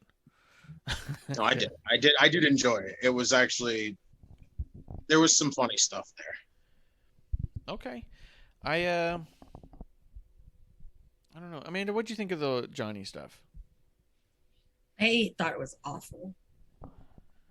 I don't know. Everything is just kind of, I don't know. It just got more irritating. It just was like, I don't know. If it's supposed to be funny and Dexter's supposed to make you laugh because he has like no emotion, I don't know. I don't get it. Don't get the joke. But it didn't do anything for me. It was almost to the point where the last couple of segments, I just fast forwarded through. I didn't want to see it. Yeah, I feel like they've ruined the Dexter character for me. Because as much as I thought Dexter was pretty cool and intense and weird, all of a sudden he's involved in this like love storyline that feels childish and high schoolish, and I'm just not into it. And then you see this whole thing play out where he's just like this. He's like it's like watching fucking Harry and the Hendersons, and he's the Yeti, and you're like, okay, so I guess Dexter's kind of the Bigfoot straight man in this. Like, I don't know. I talked about it before. I judge comedy different than I judge my wrestling, and I don't watch wrestling to be judging a comedy show. And I just felt like that if this was a standalone episode on a YouTube somewhere, people would I don't know if they would be as excited about it. Right? Maybe they would. Maybe they would be like with Southpaw Wrestling. First time I saw Southpaw Wrestling, I thought was great. You thought what? It was great. Southpaw? When I first saw it, I thought, well, that's a fun thing that the people are doing in the back to pass the time. But it wasn't something I felt like I wanted to invest in to watch, because it was like they're just kind of making fun of stuff. That's kind of how I feel with this, but it's on TV now. I have gone back and watched Southpaw and appreciated it a little bit more. But I don't know. I'm not feeling this version of Johnny. But to me, the reason I was, when I saw that Candace was pregnant, my first thought was, God damn it, she's the best one in the way. Like, every time she kills it. But I don't know, man. I'm glad you liked it. I'm glad people are finding it funny. I just don't find a way to enjoy it when it's that stuff.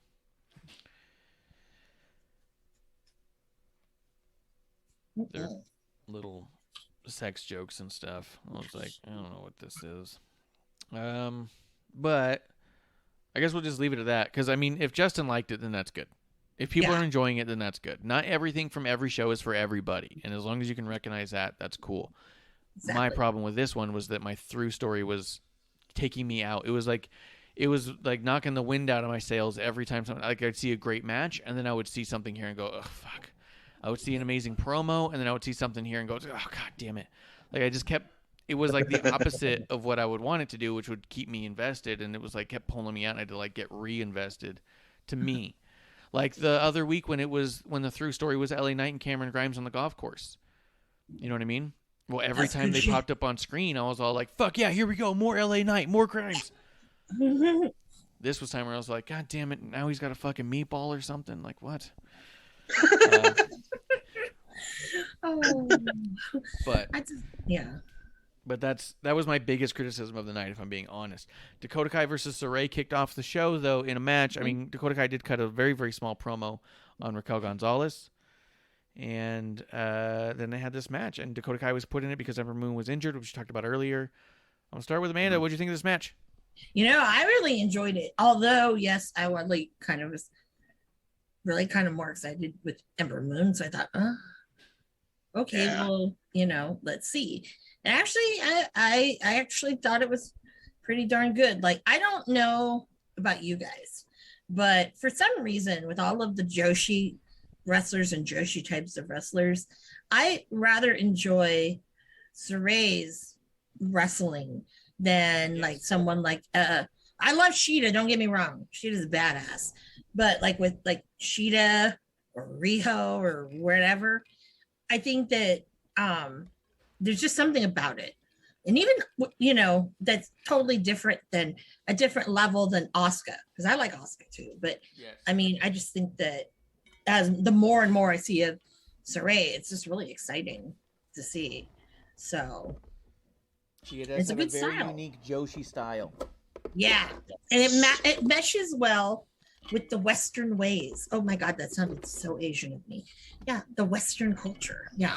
100%, because a lot of the Joshis that have been televised that I have not been that into or invested in, their styles were so goofy and cartoonish and weird that I was just like, I guess I just don't get it. It's just not for me. Yeah. Saray has been an exception to that, where I've thought, oh, this is fantastic. Yeah. And it's very different than what I've seen from Japanese wrestling in WWE as it stands. Like, she is a different style altogether. It's been fantastic.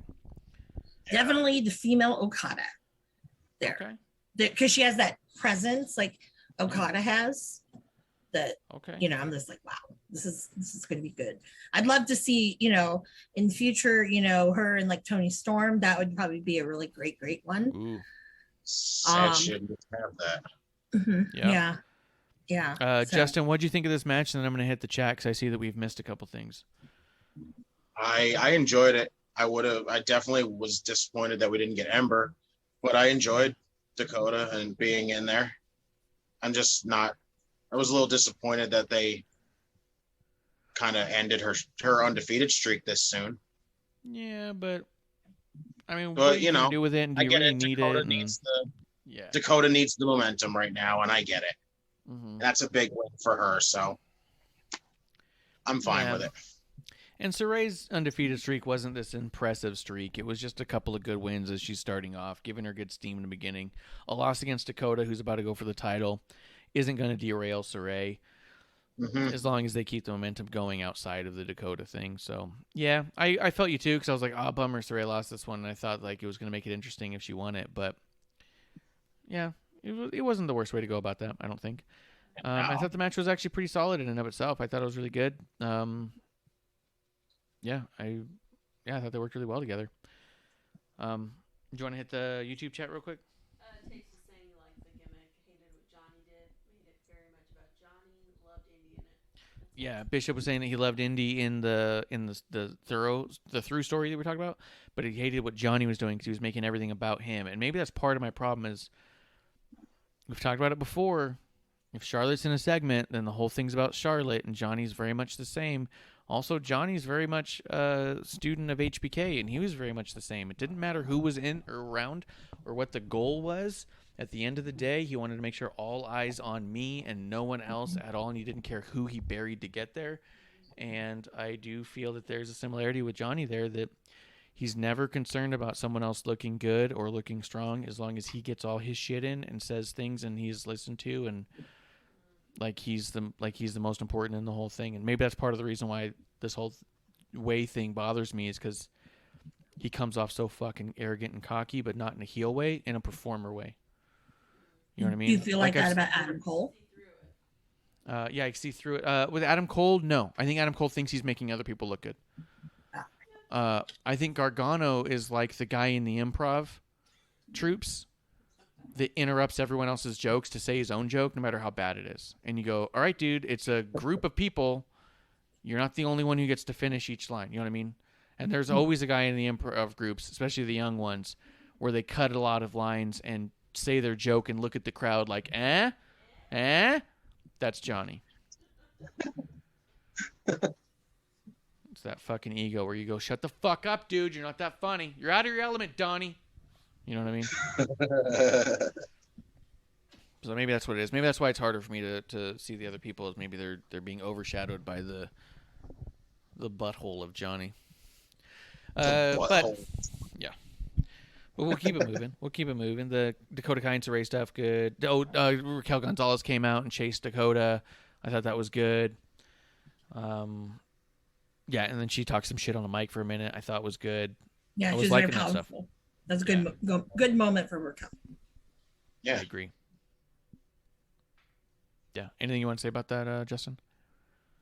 No, honestly, I think Raquel's gotten. I was not a fan of Raquel, but she's gotten so good lately. Yeah, and it's amazing. Yeah, I think Dakota's bringing out the best in her. I really do. No, her and Coda's gonna be good. Yeah.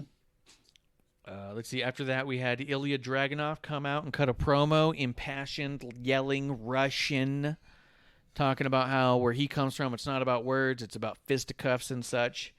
And then Pete Dunne comes out and says, "Use a little bitch, prove me wrong." Prove me wrong. And Ilya's like, "I could beat the shit out of you, and I'll prove you wrong." That was just what I got out of it. It's pretty close to what it was. It's weird because that is actually how he sounds. Yeah, I can't listen to Pete Dunne anymore because all I see is Marsh. You know, I can't. Yeah, I can't. He's like, "You couldn't do the thing that I never did. Prove me wrong." Lord. Yeah. Lord. Next thing you know, Marsh is going to grow his hair like Pete Dunne just because it'll probably irritate somebody. You know, I'll get Pete Dunne hair and then I'll oil my body in orange paint. Yeah. What? What? I don't have bronzer. Oh, you can get the Planet. Sally Beauty. That's the one that all the wrestlers use. I'm like, don't y'all know that makes you look orange? Yeah, it's Come on. it's orange. Yeah. Yeah. What did you guys think of the Ilya and Pete Dunne face-off nose to nose? The prove me wrong off. What? Prove me wrong. What do you think, Justin, of Ilya? I don't know. Justin, did you get the chance to see much of NXT UK? Not as much anymore. I used to be on NXT UK all the time, but I can't. I just lost trying to keep up with them. I do kind of pop in once in a blue moon. I do keep up with them. Did you get to see Walter and Ilya back like 10 months ago? The first time they did it, they went at it. Yeah. I watched that Yeah. whole match. I loved that match. That was outstanding. Yeah, incredible. Amanda, it's gonna be so weird because they had their match in front of nobody, and now it's gonna be in front of a crowd, and it's gonna be amazing to see. It's gonna be crazy. It's gonna be crazy. Amanda, you don't typically watch NXT UK either, right? No, but I mean, every time I'm trying, meaning to, because you know, no, you watch a lot. You watch a lot of stuff. So stupid. Now I have to watch even more stupid goddamn AEW. So, did you watch the first Dragunov and Walter match? Yes, I did. And it's interesting to me, like with Walter, I don't know, in the last I'll say maybe in the last maybe 3-4 years, Walter, it's very interesting because I'd seen people who were just like, who the fuck is this guy? Right? He's big, he chops people. Ooh, this is great. But now he's got this weird cult following of people who just love Walter. I'm not gonna lie, I love Ring Conf with Toothless Timmy, but I will say that I can watch Walter and Ilya wrestle all the time. All the damn time. It would not be boring to me. Some people, I don't know. Some people might think it would be boring, but no, I could watch that all the time. This is very intense because they're both very intense people. So. I can put this. I'm going to put this one out there right now, and I don't know if Bishop would hit me with a terrible wrestling take or not, but I think it gave Tyler Bate and Walter a run for its money for their match. It was pretty close. Oh yeah, for sure. I'd put Ilya and Walter as better than Bate and Walter for sure. Yeah. I love Bate and Walter just a little bit more. Oh, it was crazy. It was so good. But there was something that Ilya brought to it that was a different thing. Because a lot of what the Tyler Bate story was about was how he's unusually strong and how he was Mighty Mouse, and there was a lot of that. Ilya's story was about how he's unusually violent, and that he's so violent that even the towering Walter might buckle. So I thought it was, to me, just so fucking cool. Oh, I thought this was really interesting because I'm used to crazy Dragunov. That's how he's portrayed, comes out, like a conductor, the orchestra, just like a madman. And when you see his old promos in NXT UK, that's the vibe that he gets off. So you're just thinking, wow, he's just out of his mind. So to see him here saying these, this babyface promo in the ring, I was like, oh my God. I was very taken aback. I wasn't expecting it. And I'm so glad that people seem to really enjoy it. Yeah. And he used to wear red contacts to look even more like a fucking crazy lizard Martian or something. That's right, yeah. Yeah. So, yeah, it's way different. But what did you guys think? Since you guys don't get to watch a lot of NXT UK, what did you think, Justin, about the back and forth between Ilya and Pete Dunne in this promo prior to the match? And we'll get to the match in a bit. Got me so hyped for their face-off. Dragunov sounded really good. He wasn't screaming at him, getting all intense and everything, and it was really good. He fit really well in there with Dunne. Dunne was, it got me so amped for that match. Yeah, the I was really outcome on the excited. other. It got me all got me pretty jacked for both the matches. Actually, I was all the idea of Pete Dunne and Ilya, and the idea of Ilya and Walter. Fucking talk about joint manipulation. You know what I mean? Amanda, what do you think about this promo back and forth? Well, first of all, I could not get your face out of my head every time. Every time Pete opened his mouth, I can't handle this shit. I can't. I watched it yesterday, and I had a really long day yesterday, and I was just I can't do it. I was laughing so hard I couldn't hear. I was just I can't do this. So about maybe quarter of the way through, I stopped because I was laughing so hard. I'm I can't. Yeah. You're killing Pete Dunne for people. Stop it. I know. See? All I did, I was just laughing. If you think he sounds different, then you're going to have to prove me wrong. No. See? This kills me because producer lady is a really big fan of Pete Dunne. And this is why he does this. Yeah, and I was really wanting to see that, and I just couldn't. I can't even bring myself back to seeing it. Now, forget it. There's no way. I can't do it. Can't do it. Me and my brother literally said, as soon as the match was made official, we were this match is going to be crazy. And if you think that it's not going to be, prove me wrong. And I was laughing my ass off. Oh God. Oh, good. it's just, I just We are can't. all dumb Americans, clearly. We are very dumb Americans. But you know what? I will say that's A-okay to me. A-okay. Yeah. Man. All right. Oh my God. I totally forgot. I was looking up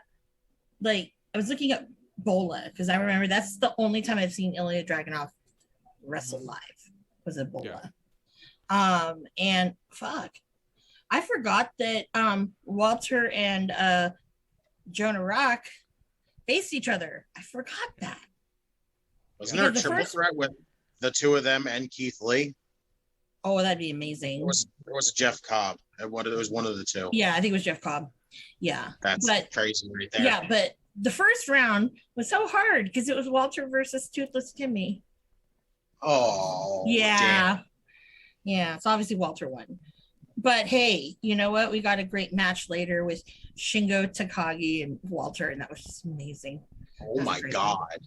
Yeah, and actually, if I'm not mistaken, that weekend we did get Ilya and Shingo versus Ring Conf. If I'm not mistaken. All right, go check it out, guys. Bola, do you remember what year it was? Bola 2017. 2017. 2017 right. Was the first one. Walter versus Bronson Reed, guys. Yeah. And the match that Jonah Rock has, his first round was versus Sammy Guevara. And if you watch it, just know that about 90% of what he did to Sammy Guevara was real. Thank you, sir. Yeah, that's what happens when you fat shame people. Okay. That'll happen. And people find out about it. Especially if they're people that, they're like, okay, yeah. Who has the balls? He needed to be taught a lesson. So yeah. So it's great. But since they don't do the entrances, I got all up in Sammy's face. It was great. I have a couple pictures. So 2017 Bola, check it out. Yes. After the promo though, yes. After that promo, there was an LA Knight backstage segment with Cameron Grimes where LA Knight's cutting a mean ass promo and making Cameron Grimes saying that it's LA Knight's game. And it was so awesome. I love the delusional aspect of LA Knight, where he goes, the crowd was going crazy. They were just screaming, LA Knight, LA Knight. And then Cameron Grimes came in, and I gave him a chance to redeem himself, and he let the whole crowd down. Like, I loved it. The way that in his mind they're all chanting his name, even when they're not, It's funny. Yeah, I guess LA Knight sounds like to the moon. Three syllables. Uh-huh. Yeah. It's good call. But let's see, after that promo, anything you want to say about the promo? I know it had the Sonic Slush in there. Yeah. Please, dear NXT, quit trolling me. Quit trolling our show. Even AEW sometimes trolls our show. Yeah. Don't, because it's kind of creepy. Yeah, it's weird. It's weird, guys. Yeah, when any of us have something, we say something, and it either happens or whatever, it's creepy. Marsh has some great predictions on episode 1 that have come true. Journalist. Yeah.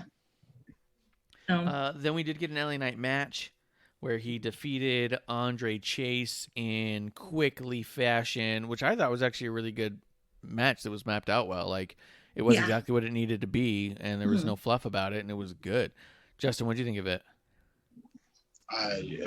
It was perfect. This whole thing with Cameron Grimes is perfect. Like, I can't even say anything bad about it at all. It's the promo afterwards with Ted DiBiase. Talk about that too. Oh my God. The whole telling Cameron Grimes that he needs to find a way to get out of there, and then the match made. Oh my God, that's gonna be crazy. Yeah. I can't even imagine what it would be like for Ted to be his butler. Oh my God.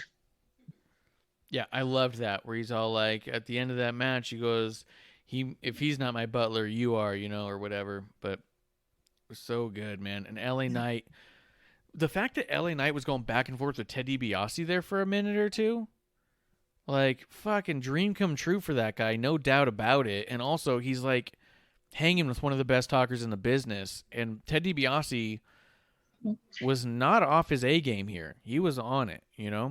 It was fucking great, I thought. Amanda, what do you think of all of this whole thing? Well, the one thing that I'd say that's negative about them is we don't get enough of those two. I'm just throwing it there. I mean, Just to play devil's advocate, and also what I saw a little bit online, just a little bit, is the argument of, are we going to keep seeing this old talent being brought back? How many times can you rely on the older talents to really carry the shows? So there's that. We had 3 segments with LA Knight and Cameron Grimes, and Ted DiBiase was in the third.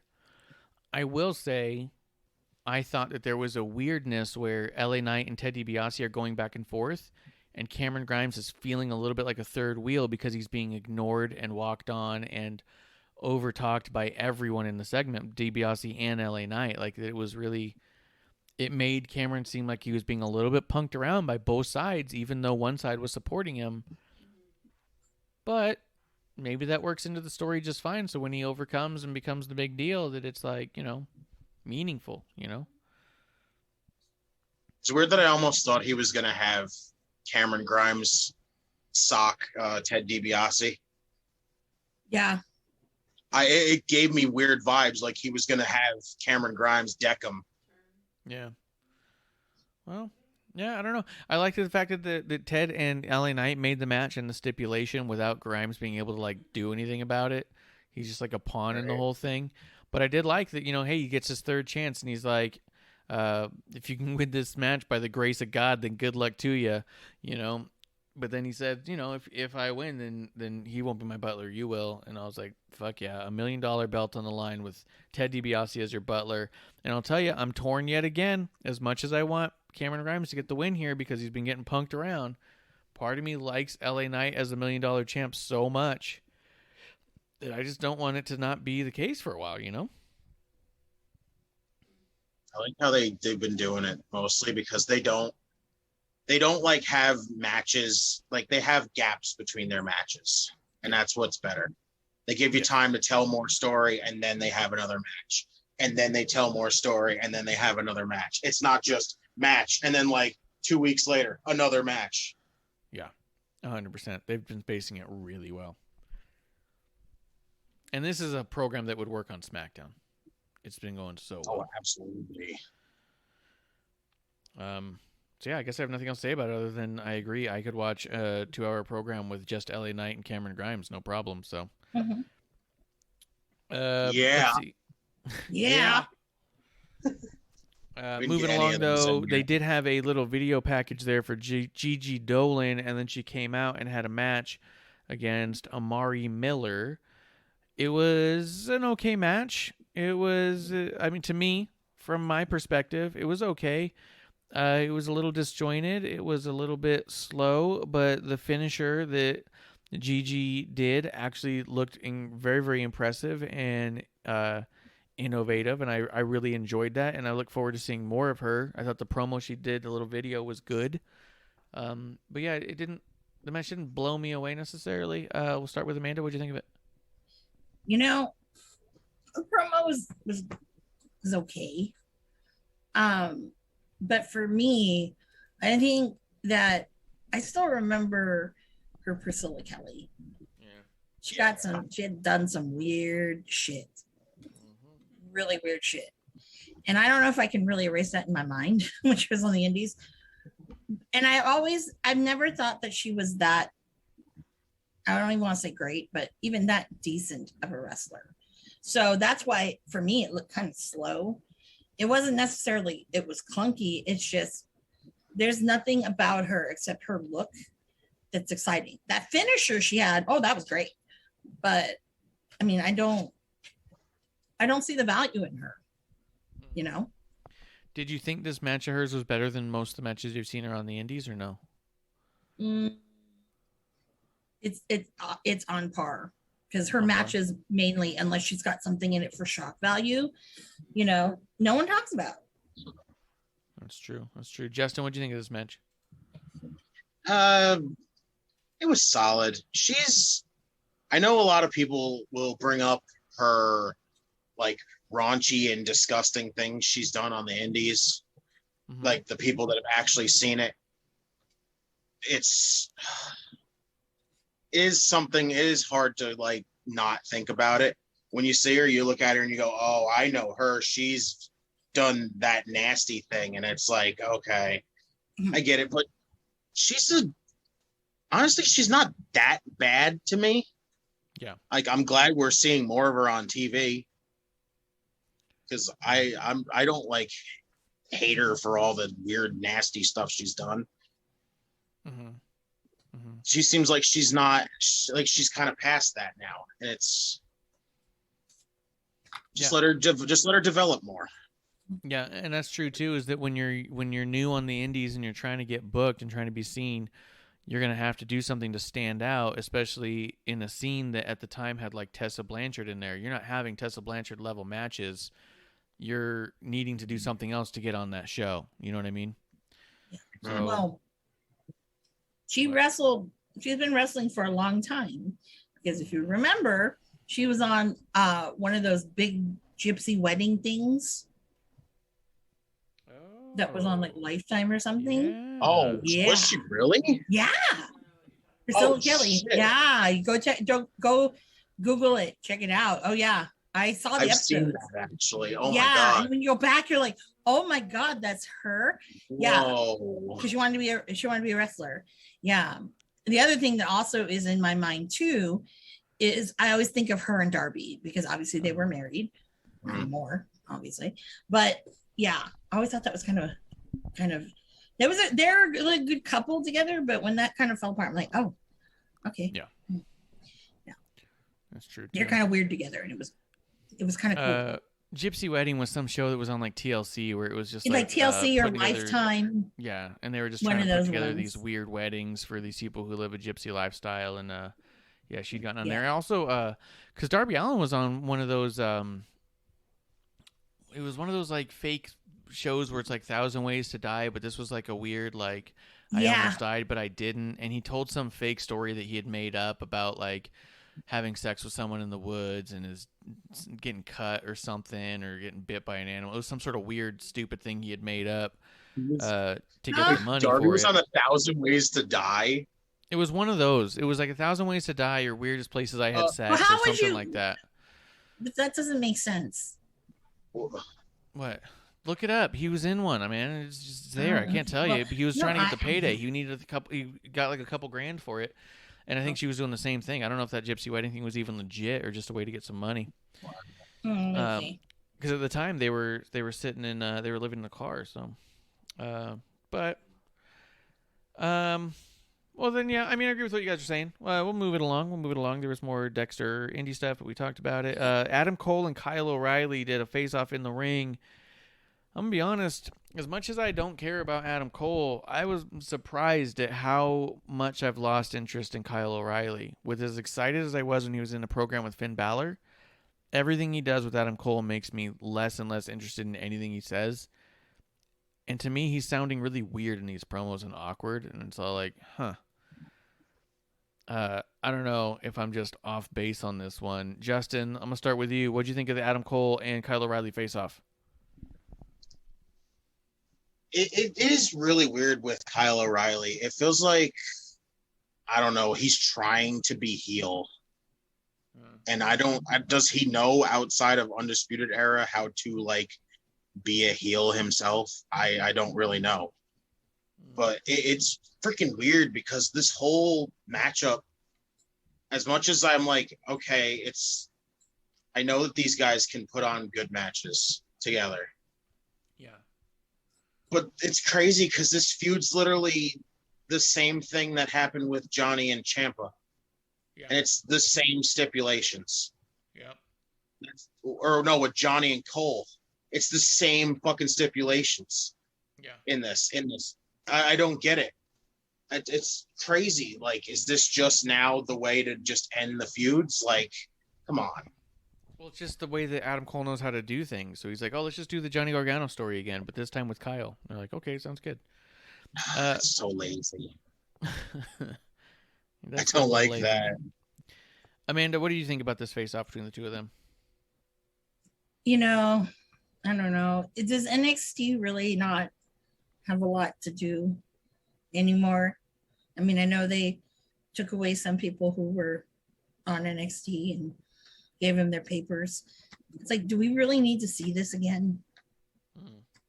I mean, I ask myself all the time that. No, is my answer. It's like, I don't need to see this again. And then now it's these 3 stipulations because we all know it's going to end up going to that steel cage.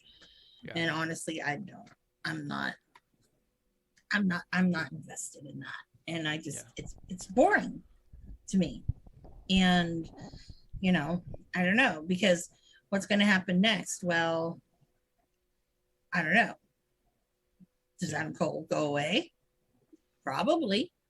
But that's what I said too. It feels like if Cole loses this, he's gone. Could this be the end? Is this main roster or is it gone? Like, which I think one's he'll be gone? Be? That's scary. I don't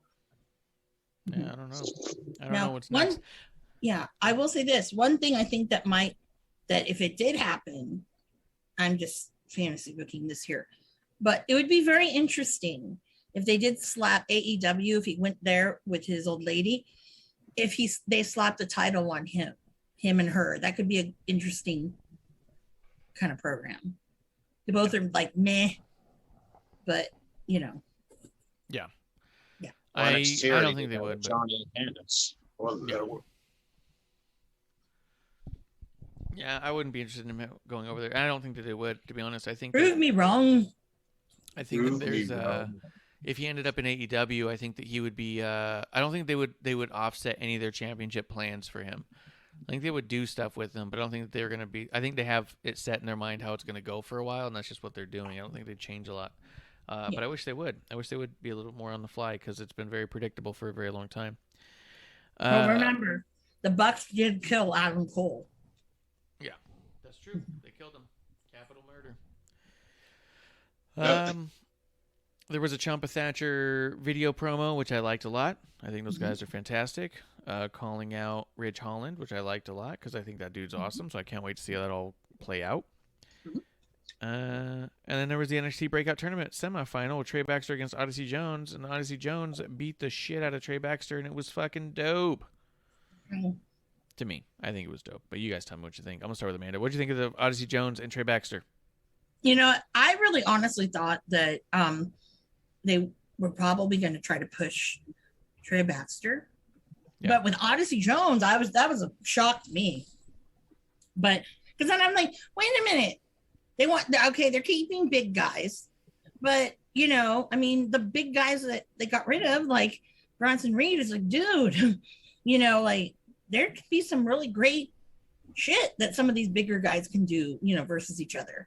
Yeah. So, but I just thought it was really, really great. And it seems like the crowd really responds well, even though it's the same people every time, but they really do respond pretty well to Odyssey Jones, which I like seeing. So definitely it was a fun one. Watching people get stomped like that is kind of fun sometimes.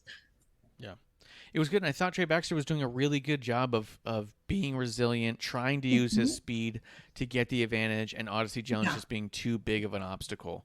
Yeah. Like, it was a really good job of showing power versus speed. And resilience and heart in Trey Baxter. Yeah. Like, they did a great job. It wasn't a total squash. It wasn't a weird back and forth. It shouldn't have been.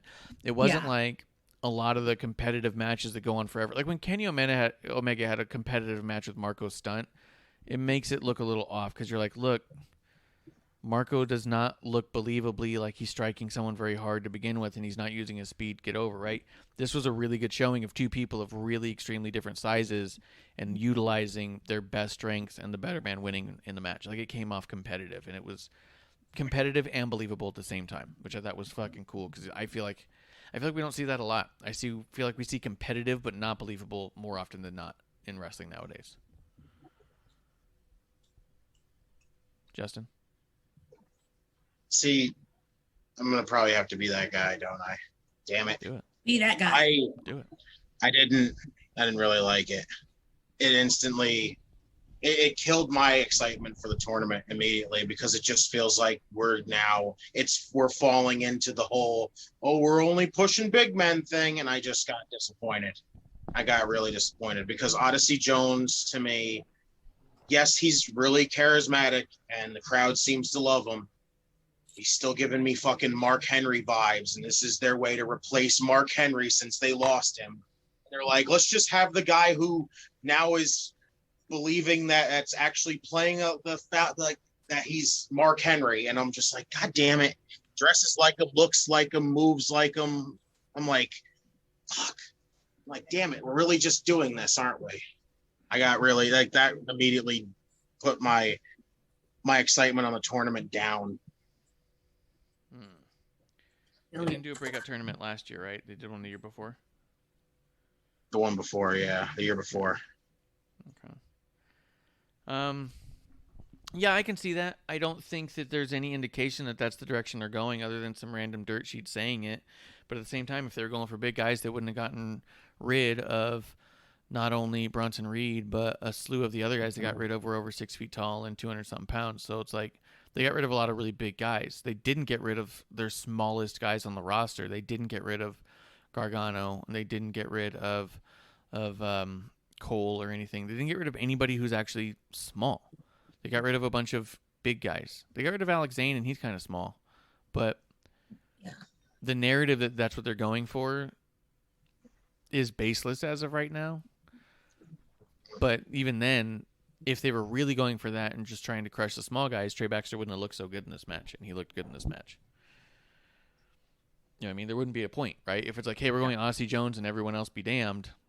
Hey, just go out there and crush him, man. Be dominant. Yeah, at least why not? At least it wasn't a squash. That's all. Yeah. That's a good thing out of it. Yeah. But there's something about Odyssey Jones, man. He's charismatic. He's good. I think he's got something, so I'm excited to see what he does. His gear is confusing to me, and a lot of times is really weird. But like, I like the fit of it, but like the colors on it all the time, I'm like, it's a little like the checkered one he's worn and stuff. Like they're just That's a little too much. It seems like a bit much, like really loud gear. But, you know, the gear literally looks like Mark Henry's. Except like his younger day times. Mm-hmm. Yeah, but louder. Definitely louder. Because when Mark Henry was wearing gear like that, it was like just with a couple of lines, or it wasn't that. But it's that amateur wrestling kind of look, to be honest. Mm-hmm. Let's see. As we're getting close to wrapping it up here, they did announce that Koshida and Roderick Strong were going to face for the Cruiserweight Championship next week, and they also had an MSK promo, and they're going to be going against Imperium. Amanda, it's your boys. What do you think of the MSK promo they did? I love my boys. I mean, they have been, well, I would even say before NXT, they were getting more and more comfortable on the mic when they were at Impact. Now it just seems like they're just another level. I don't know if it's because they're putting these guys through some really good, promo cutting class or whatever, but I was definitely very, very excited about that. And I think they haven't wrestled in a while, right? It's been a while, a hot minute, I think, right? It's been a little bit. Makes you wonder if somebody was nursing an injury and we just didn't know. I think so. I think since the last takeover, they haven't wrestled. Yeah, I think maybe Wesley was injured. Maybe. I think. Justin, what do you think of this promo, this video package? It's good. MSK is. I never really seen a lot of their promos during their Impact days, but they definitely sound really good on NXT. And I'm looking forward to see what they can do against Imperium, because I know everyone fucking loves Imperium. Like, my God. Yeah. They're so fucking good. I can't wait to see what this is going to do. Kushida and Roddy. I don't know. It could be a sleeper match, honestly. We might think it's going to be bad because of the whole Diamond Mine thing, but I wouldn't sleep on that match. Roddy hits like a truck. Kushida freaking is a great mat-based wrestler and all that and everything else. Like, damn, I'm all for it. That's true. I can't argue with any of that. I do think that MSK are cutting some incredible promos. I loved this whole thing. It was so good. And I agree, that could easily be a sleeper match next week, Koshida and Roderick.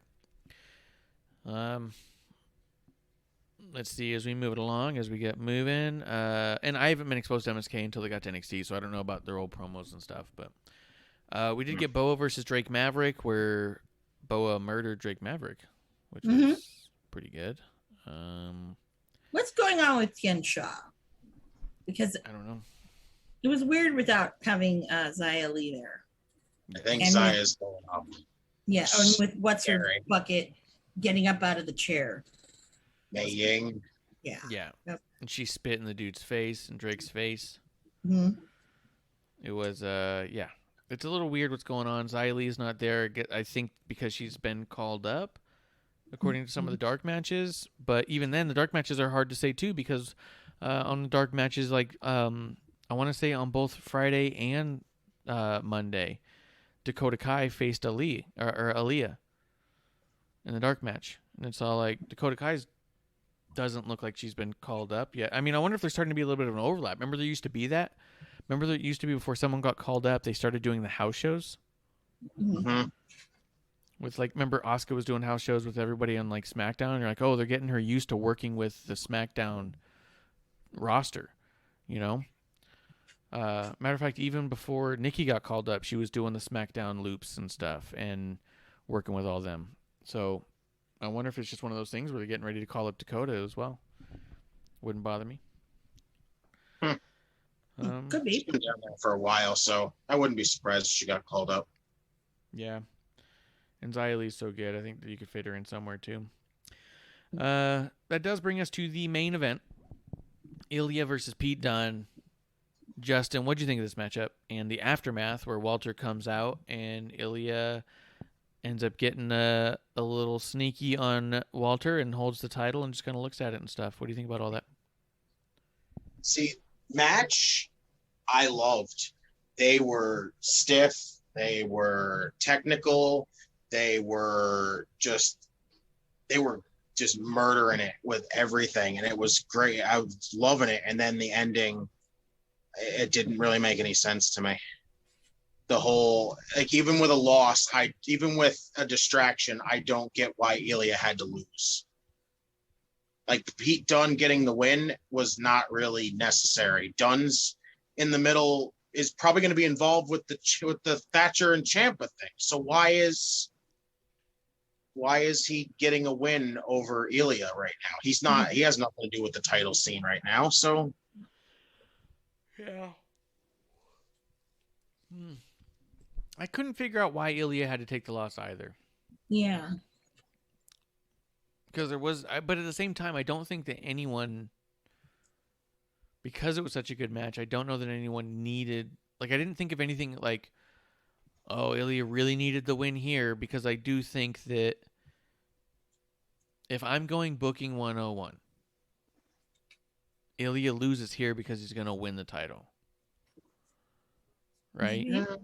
Because if he wins here and looks really strong, a lot of times that means that they're not going to win the title, because the idea is that you have to build doubt in the match.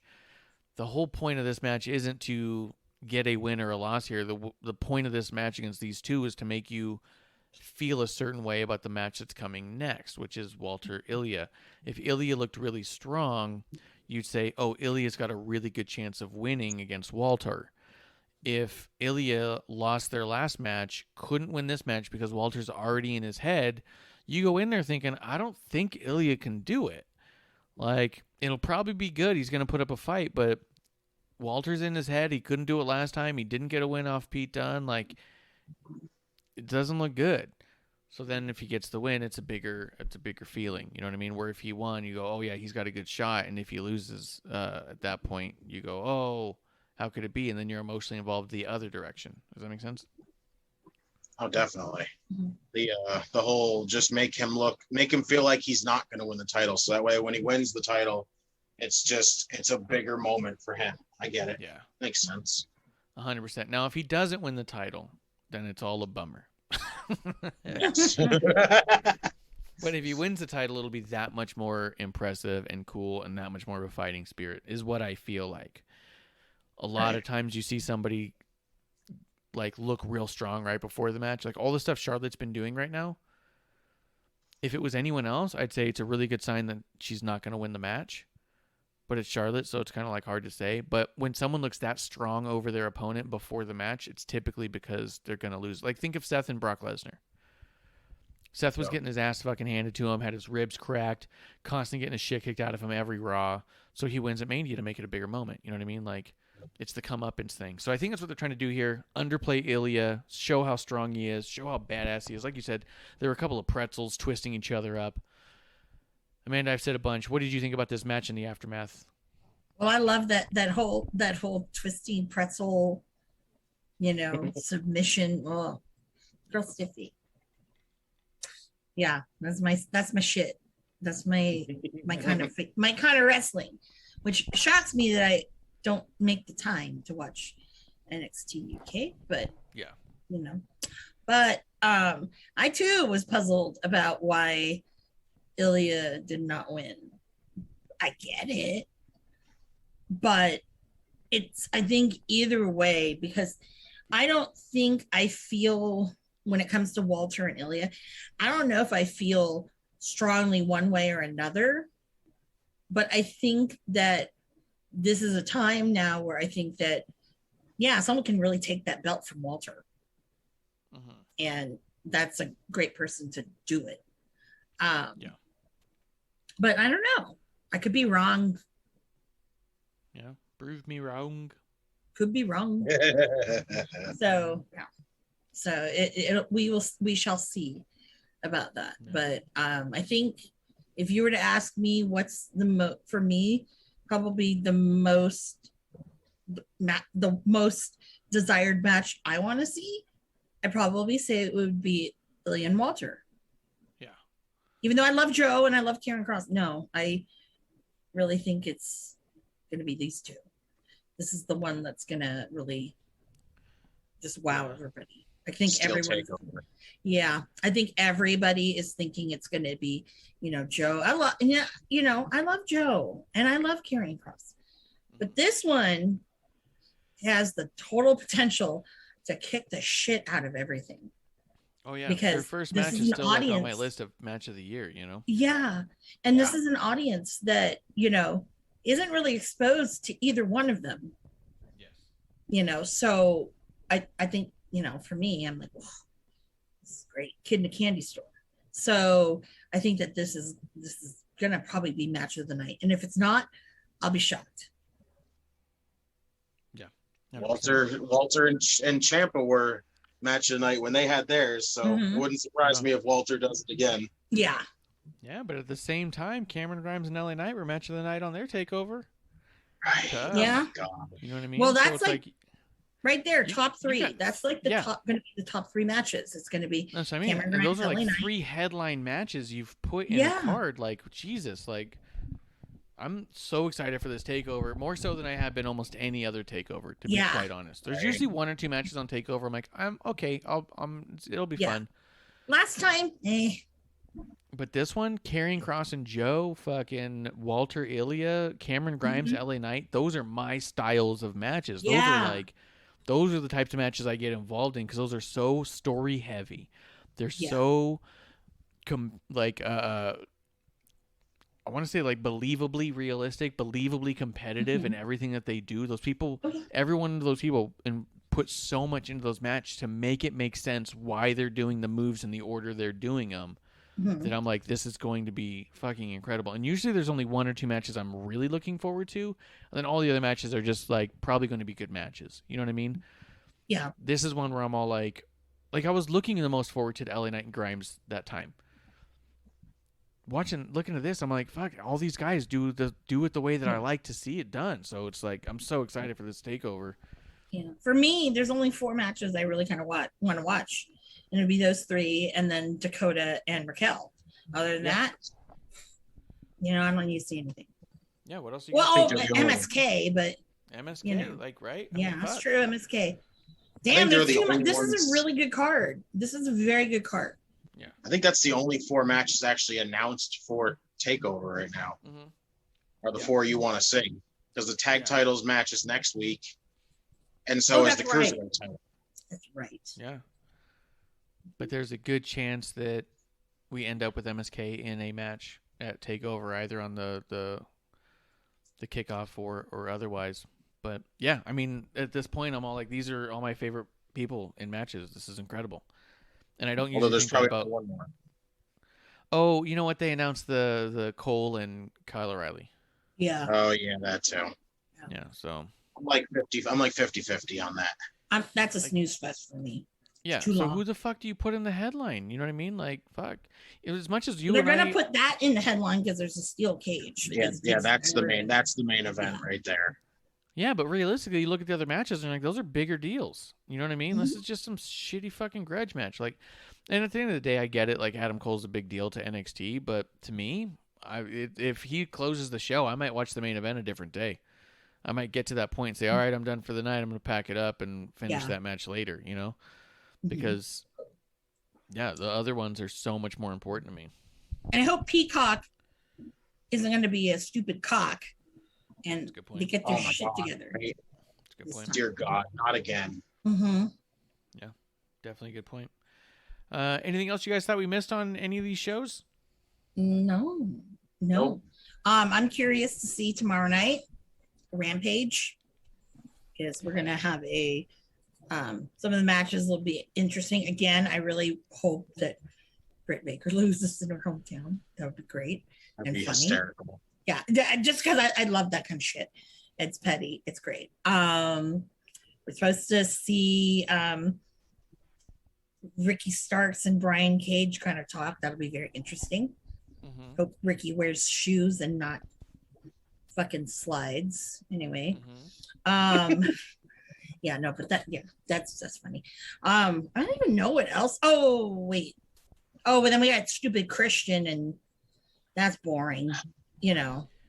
There is a big rumor that this is where CM Punk makes his debut. Why? Debut him here and build him towards All Out. No. There's been so many different things for CM Punk debuting. It's been Rampage. It's been The First Dance. It's been All Out. It's been... What? The WWE even did a freaking nice little tease themselves on YouTube. They uploaded a Daniel Bryan match in full, and they uploaded a CM Punk match too. And I was like, just imagine if they actually signed with WWE instead. Yeah. Be so fucking funny. Yeah. I think it'd be great. I would love it because of the fact that the amount of dirt sheets that said it is all but confirmed. So I would love it if it was different. But at the same time, it is big news wherever he goes. So I was talking about this with Kev just a little bit, so I want to get your guys' input on it just real quick before we wrap up the show here. If they've already sold out all the tickets at All Out, we know that.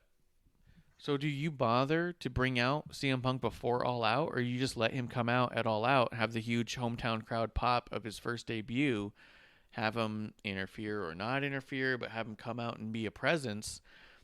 Or do you bring him out on this Rampage, like everyone's saying you will, just to pop the rating of, oh, see, Rampage is important. You're going to want to watch that. Guys like CM Punk show up. And then it sets the precedent that you need a CM Punk debut on every Rampage.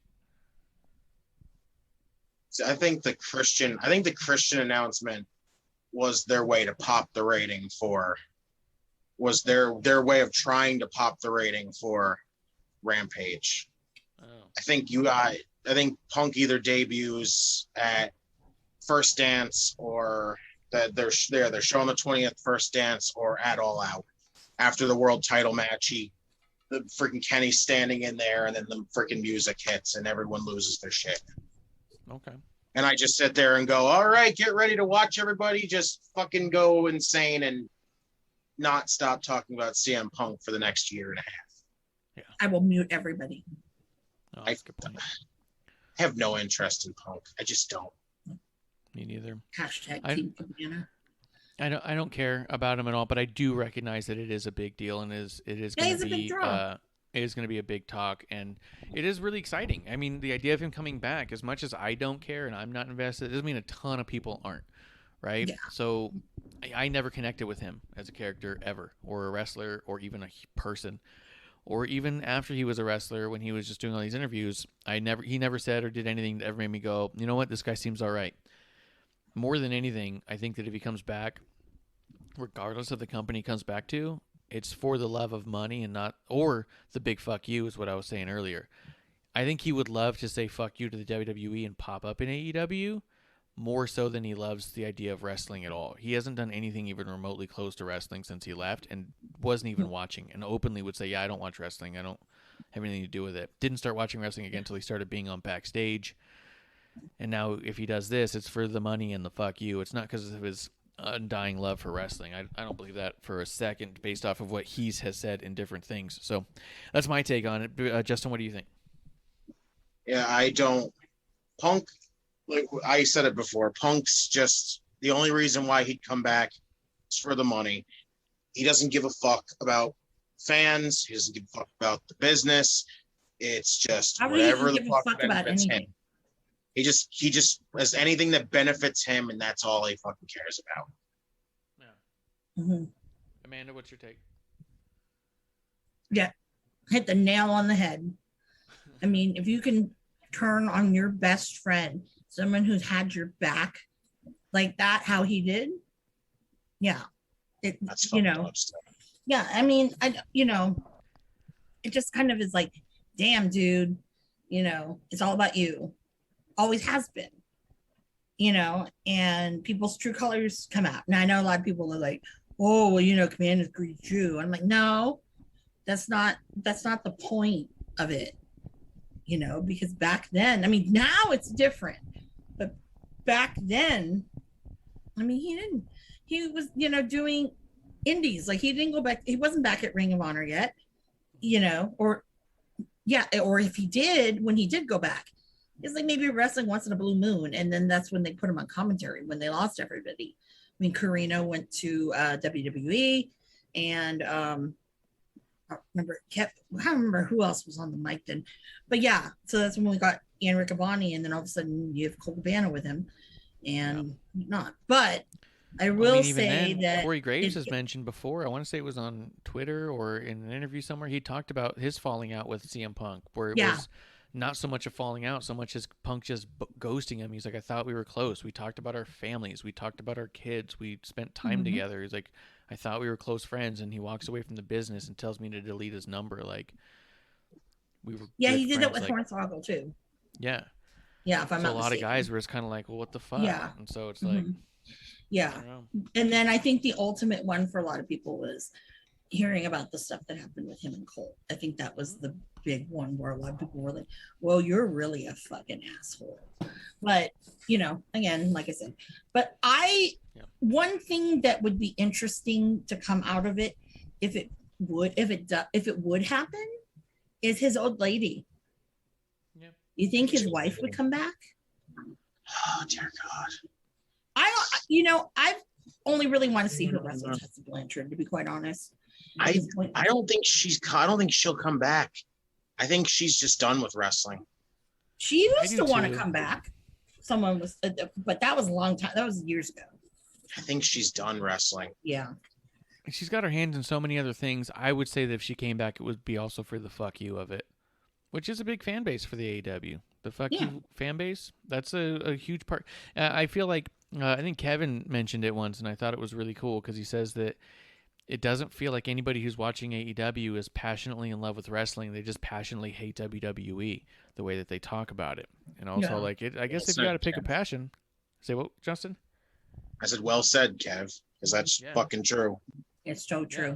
It's not for the love of wrestling, it's for the hate of WWE, and that's what's bizarre about it. And I think that's why the discourse is what it is, and why the conversations will get so weirdly one-sided real fast and become so mob mentality of it is like, we're doing this for the hate of WWE, not for the love of wrestling. That's why they don't see anything wrong with it ever. It's why they can't see the blemishes. It's why they can't acknowledge that criticism is fair. because it's not about that. It's not about a superior wrestling product. It is about a not WWE product. So I think that actually CM Punk and AJ Lee would absolutely fit that narrative and fit right in. But I think a couple things. I think, for one, if Punk shows up, I'm excited for the wrestling business in general, and I'm curious to see what he does. Am I invested in caring in him? No. I'll probably listen to what he has to say the first promo or two, but we'll see how it plays out, right? What I would really like to see is Punk go out there and say a bunch of shit about AEW and talk shit about how he's just there to get the money, and talk about he doesn't care about any of these people, talk about how everyone's beneath him, and really get some heel heat by talking shit on AEW within the company to see the kind of heat that he could garner. Because I bet you he could get like Matt Cardona heat over there if he was... Oh, yeah. If he was coming in as their savior and actually turned out to be a WWE guy, you know what I mean? Like, people would be fucking pissed. And I think it'd be so fucking cool. I don't think Punk would do it as well as Matt Cardona has. That's probably true. Yeah, I don't think so. That's Not because point. I hate the guy, but I just don't think so. Because Cardona, man, that took that shit to another level. He's a master. I mean, yeah. Like, I've been at GCW shows, and I know that crowd is like intense. And now it's gotten the people now who like to complain about WWE, they're pro AEW. There were a lot of noobs apparently in LA, from what I was told. And there was like, they don't understand the etiquette. Like, you don't, just because Nick Gage comes out, y'all don't have to like swarm the man, Yeah. It is a very exciting entrance. Yeah, I get that, but you don't have to do that. And it's very dangerous too when you got light tubes and glass panes of glass and all of that shit. It's not, you got to be on your toes. You can't. They literally give them the warning before he comes out.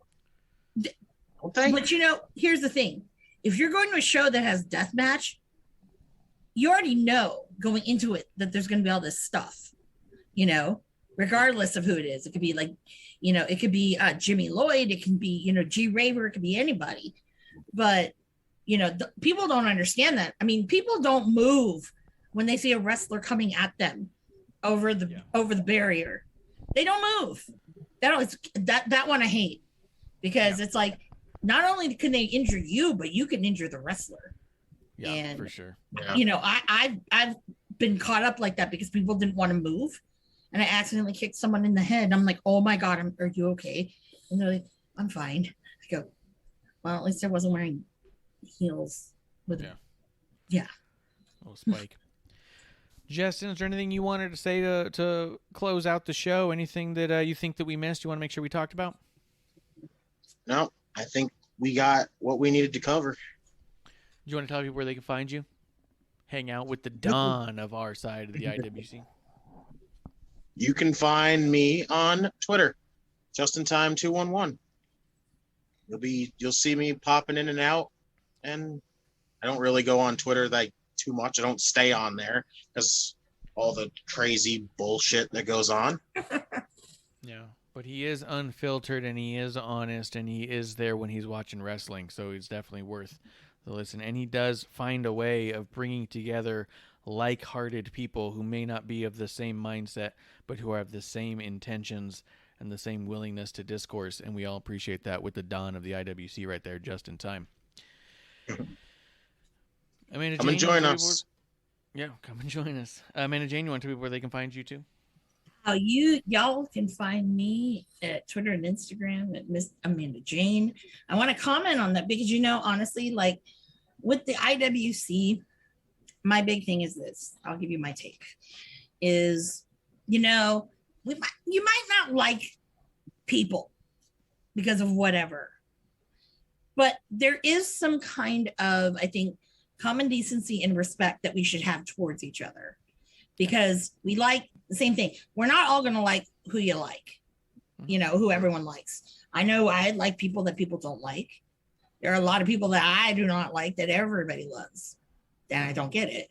But I don't sit there and, bitch about it and whatever, I'm like, that's just my opinion, and I don't know. I just think that we should do better. If you don't like somebody, don't fucking talk to them. Don't follow them.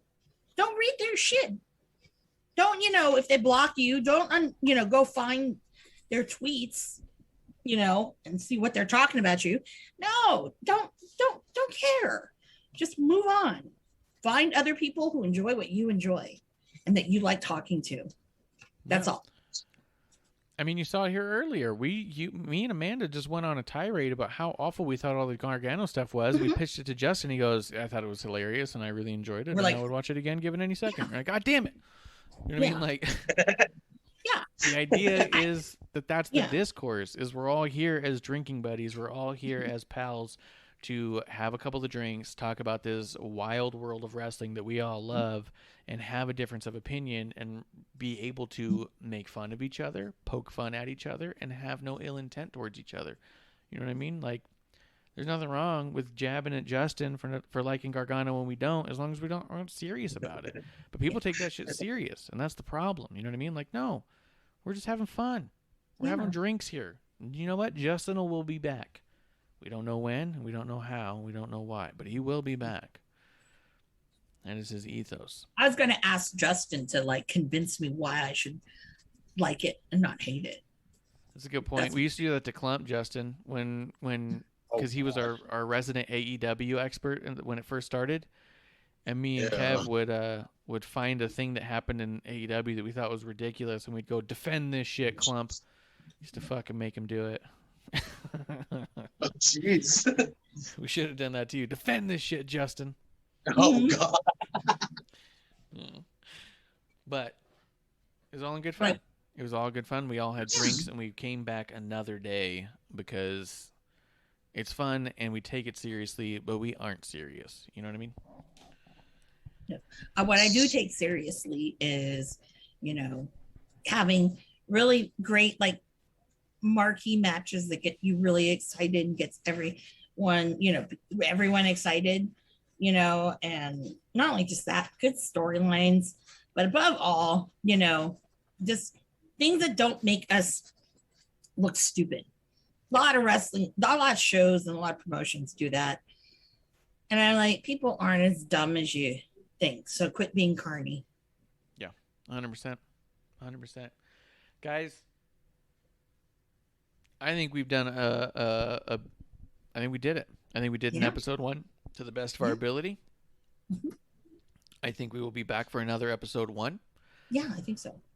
I think that's at Miss Amanda Jane with a Y. That over there is at JustinTime211. I am at Ref Marsh. We are at WOTR, the show, Wrestling on the Rocks, where every show is our first show. And we hope you come back next week for a brand new episode 1 right here in the dive bar of the IWC. Guys, that's last call. Cheers. Cheers.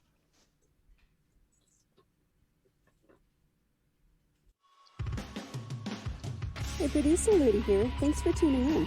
Continue to support us or buy us a drink by following and putting the I in subscribe on Twitch. Or subscribe and review our podcast on Apple Podcasts or wherever you listen to us. Cheers. I would never have a drink with Wrestling on the Rocks.